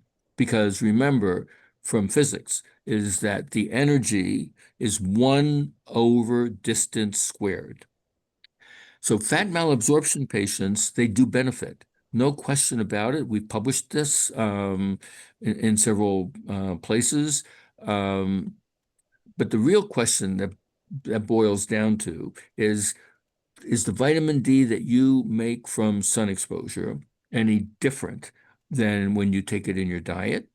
And is there any additional benefit of exposure to sunlight because of concern of skin cancer, which is mainly non-melanoma skin cancer? And in my opinion, the answer is we know actually from John Haddad back 40 years ago that when you are exposed to sunlight, you make vitamin D and it slowly enters into your circulation and it gets bound to the vitamin D binding protein. When you take it orally, it instantly gets incorporated into your micelles and chylomicrons, into your lymphatic system, up to the superior vena cava, and then finally to the liver to get converted. 60% is associated with D binding protein. 40% is associated with lipoproteins. The vitamin D associated with lipoproteins has a shorter half-life than it does on D binding protein. And so it's true. When you're exposed to sunlight, the vitamin D level, not 25-hydroxy D, but the vitamin D level in your blood lasts 2 to 3 times longer than it does when you take it orally. Mhm. We also now know from Dr. Slominski's work and our work that when you're exposed to sunlight, that you make other photoproducts. And some of these photoproducts seem to have some powerful biologic functions, including regulating cell growth, potentially decreasing risk for skin cancer. I wrote a review just recently on this, going through all of the mechanisms involved. I mean, Mother Nature is not stupid, right? It's not going to have you be designed to get your major source of vitamin D from sunlight and yet cause you to get cancer, right? And so as a result, what's happening is when you're exposed to sunlight, lots of genes are turned on, protect your DNA. And when you're making vitamin D and photoproducts, it's also helping in that process so that you could take advantage of the beneficial effect of the sun and not worry about the damaging effects. That is fantastic, I think. Okay, thank you. That So was another wonderful. question is that particularly you have already mentioned about the immunomodulatory action of vitamin D, and it has some role in autoimmune disease.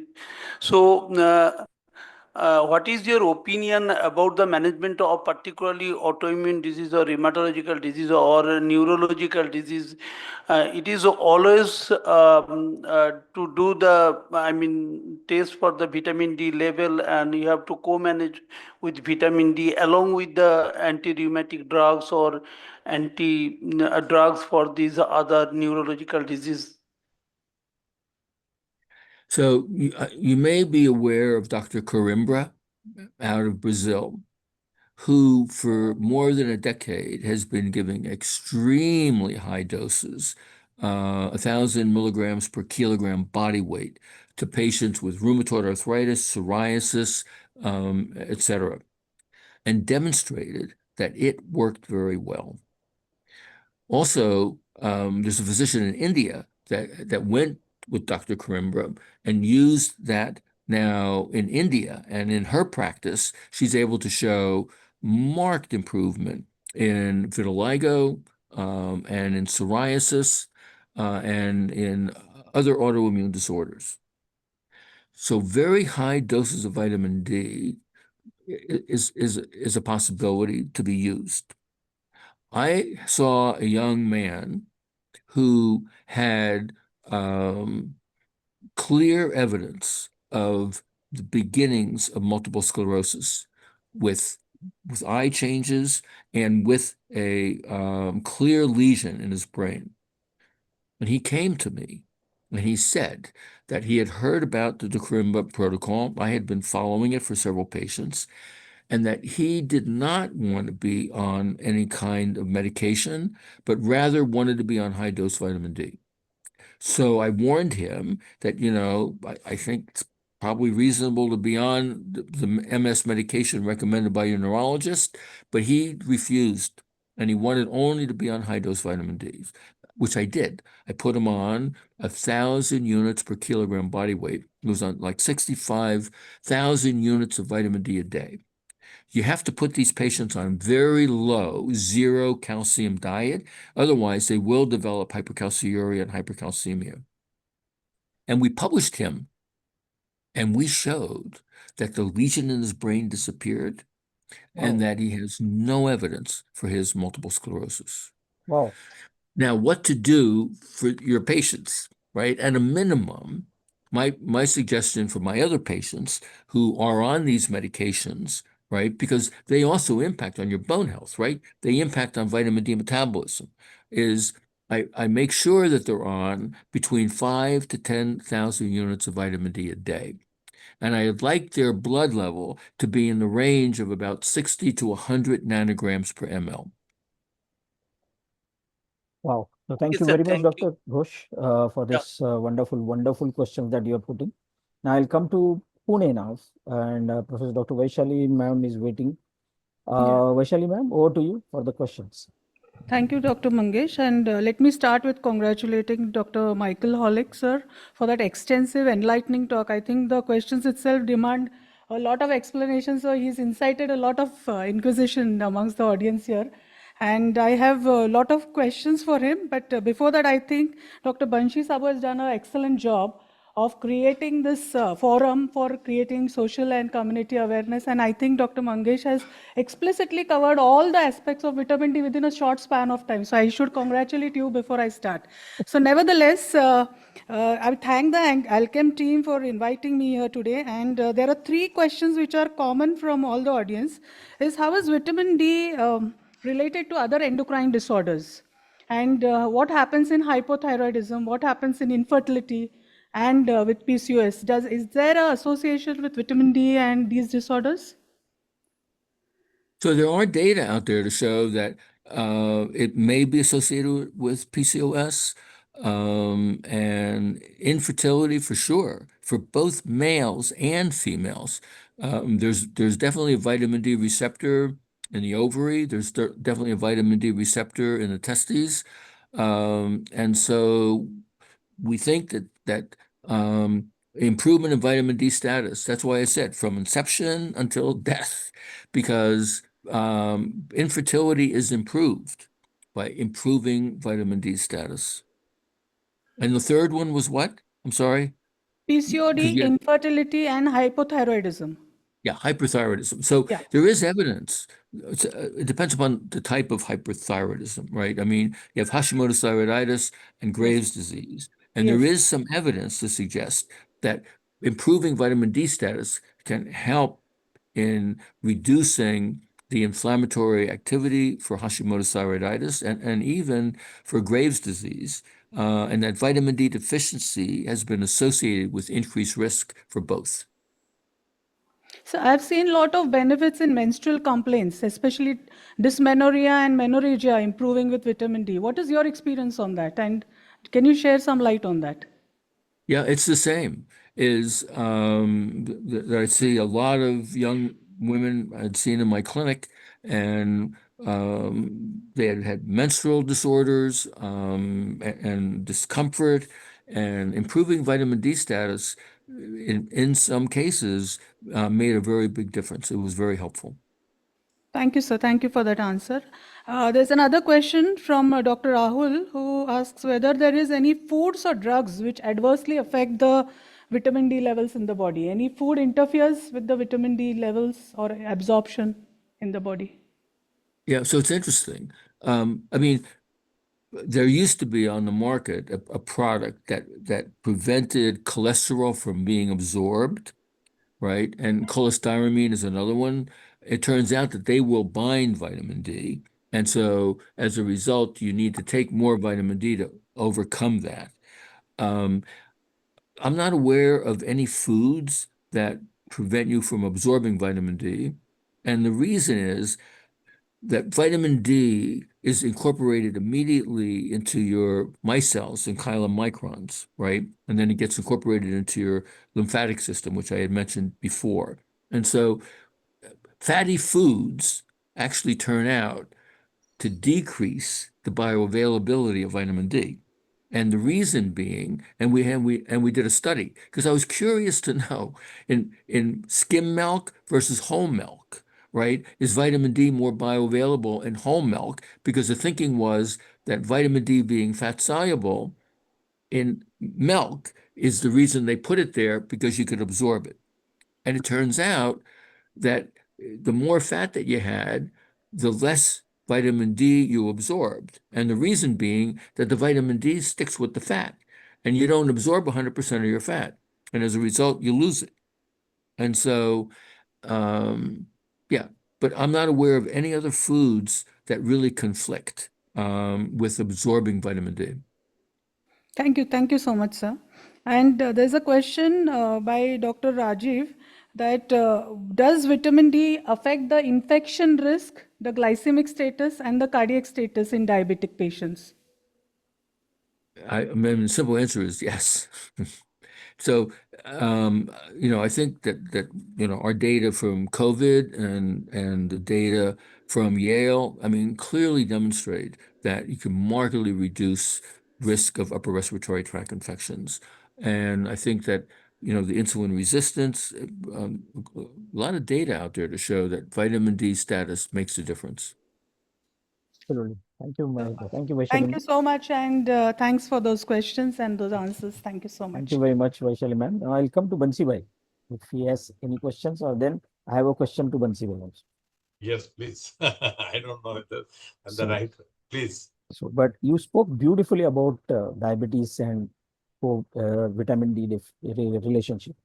I want to have more specific views on the relation between type 1 diabetes and vitamin D deficiency, So especially. one, that vitamin D has been shown with the immunomodulation, which we have talked about, and there are more autoimmune conditions found to have more in the people who are vitamin D deficiency.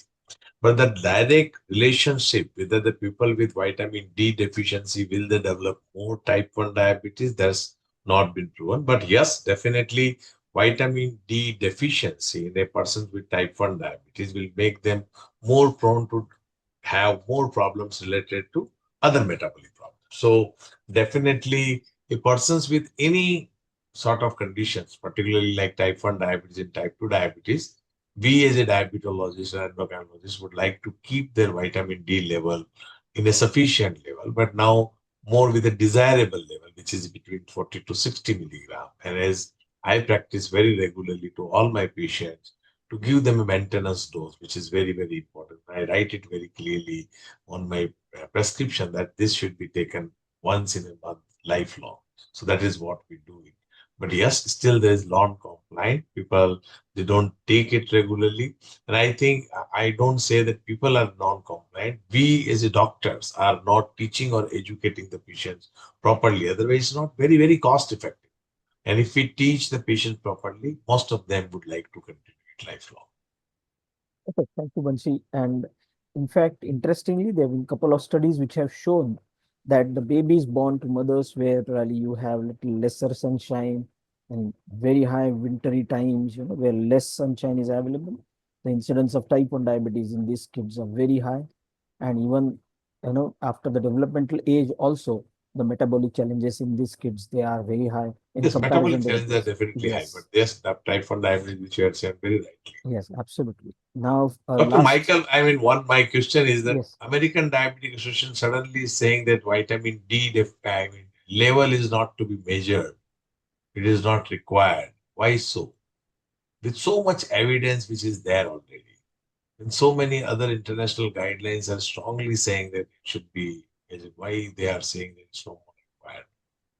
I mean, is it like that everyone you give them supplementation or you they not did not to be measured for that? What is the reason? So like I said, I mean, in the United States now, a lot of companies, a lot of the reference labs are no longer going to be paying for that assay because the 2024 guidelines said you should never screen. And they didn't include obesity in their consideration at all, or patients on glucocorticoids, right, or patients with sarcoidosis, right. And so there's a lot of reasons to be evaluating certain groups of patients, but I think in general you can assume that your patient's vitamin D deficient, right? Unless, like I said, they're lifeguards, right? Or hunter-gatherers.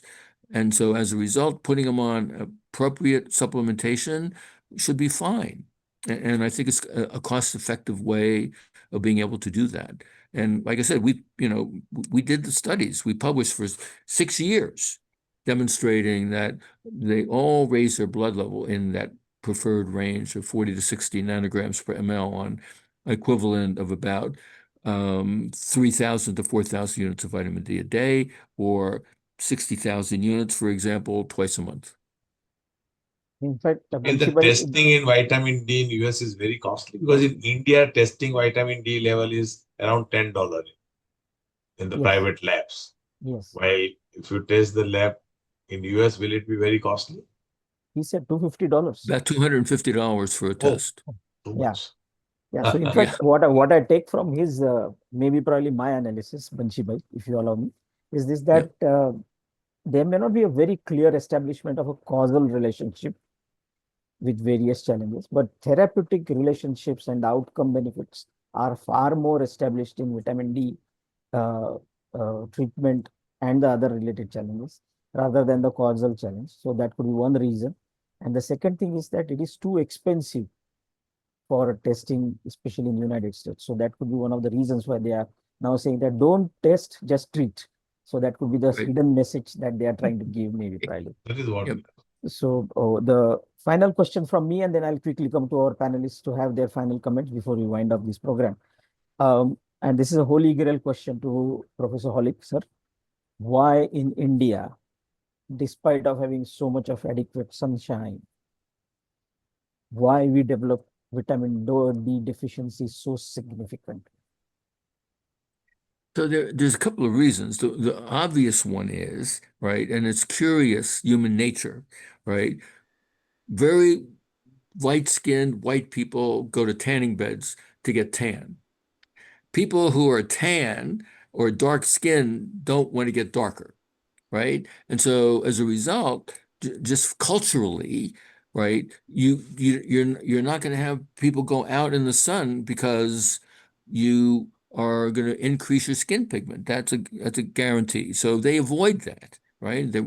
And heavily promoting sunscreen use, right? A sunscreen, by the way, with an SPF of 30 applied properly, 2 milligrams per centimeter squared, decreases vitamin D production by 97 to 98%. The betel nut that you probably are aware of is, it can be popular for chewing. It induces the 24-hydroxylase and actually makes you more vitamin D deficient. And so there are certain, habits and cultural issues that really put the Indian population at very high risk for vitamin D deficiency, even though you have plentiful sun. Yeah. Thank you. Thank you for that beautiful answer, sir. Now I'll come to Srini for your final comment, your one take-home message for everybody. I think as the AD has clearly told us not to measure it and treat it, and treat all our diabetic patients and comorbidities, never miss and don't bother to check. That's the take-home message from my side, that you need to treat them continuously and maintain a level of about 20 nanograms per ml. I think that's something which is very important in our diabetics. And like in US, I think the cost and the price of the test and the price of the tablet also, there is a huge discrimination in India as well. So though it is only $10 for an US person, but in India it's $1,000. So it's really huge as far as Indians are concerned for testing. So go ahead, and no second thought of not treating anybody for vitamin D deficiency. Thank you, Srini. It was wonderful having you, Dr. Gupta. Yeah, I think we have now quite clear about the dosage and how long we need to give it and how frequently we need to check it. One quick question from Dr. Holick. As we treat a lot of diabetics with this dose of 60,000 units per month, we know the diabetes comes with a CKD and the progressive decline of renal functions. This is not metabolized into an active form, and we keep giving it every month. Are there any guidelines when we should shift it to a active form of calcitriol or alpha calcidol or any EGFR where it should be stopped and we should shift, or what are the guidelines regarding that? Yeah. So first of all, I think 60,000 twice a month rather than once a month is better. The National Kidney Foundation and the International Kidney Foundation all recommend that CKD patients should maintain a blood level of 25-hydroxyvitamin D of at least 30 nanograms per ml. Typically, so there are two things going on in CKD that often is not appreciated. So even in stage 2, 3, if you don't clear phosphate well and your phosphate level starts to go up, your FGF23 goes up, it then decreases the renal production of 125D. So the most important in early renal failure is to maintain your phosphate in the normal range, because then you have enough 1-hydroxylase activity to make active vitamin D. But typically, if the GFR is less than 30, we know from a lot of studies that they definitely need replacement with either 1-alpha-hydroxyvitamin D, 125D calcitriol, or one of the analogs that's available. Thank you. Thank you very much, sir. Now to Dr. Ghosh. Yeah. My message is more or less same tune. Don't jump for the vitamin D testing. It is necessary because it has been seen from the Holick's. I mean, these the neurological, rheumatological, cardiovascular, and on all the systems involved with the vitamin D deficiency resulting in the poor prognosis. So no need to test this vitamin D, give a supplement of that. About the injectable therapy, there is no role of the injectable therapy of vitamin D. Rather, is the oral preparation is much better. And nano formulation, though it is a good absorption and good viability, but very much costly. No need to do these things. Give oral formulation of vitamin D, and that will be for the 8 weeks. If you don't test it, do give for the 8 weeks. 60,000 weekly for the 8 weeks. That is my message. Thank you, Dr. Ghosh. Dr. Vaishali, ma'am. Yeah, so I think from today's symposium, it's clear that vitamin D is no longer only a vitamin. It's a hormone which has a multi-system effect. It is acting on different organs in different comorbidities. There is a high prevalence, not only elsewhere, but in India too, wherever we have good sunlight. And there is a high prevalence of deficiency, secondary hyperpara, tertiary hyperpara related to vitamin D deficiency. Even in India, we are seeing it today very rampantly. And I think vitamin D treatment is highly rewarding and it's a necessity as far as our NCD patients. I'm not talking only of diabetes, it's obesity, metabolic syndrome, hypertension, cardiac disease, and a lot of diseases which Dr. Holick enlisted. And I'm so thankful that Dr. Holick has given his whole life dedicated to the work of this vitamin D and he shared his experience with us today so that we can be enlightened. Thank you so much. Thank you. Banshi bhai, your message.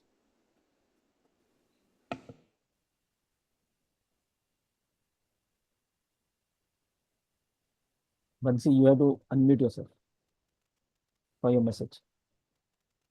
I mean, finally, what I can say, there was a lot of learning, a lot of sharing the knowledge. We could get so many people on one platform, so many experts from all over India.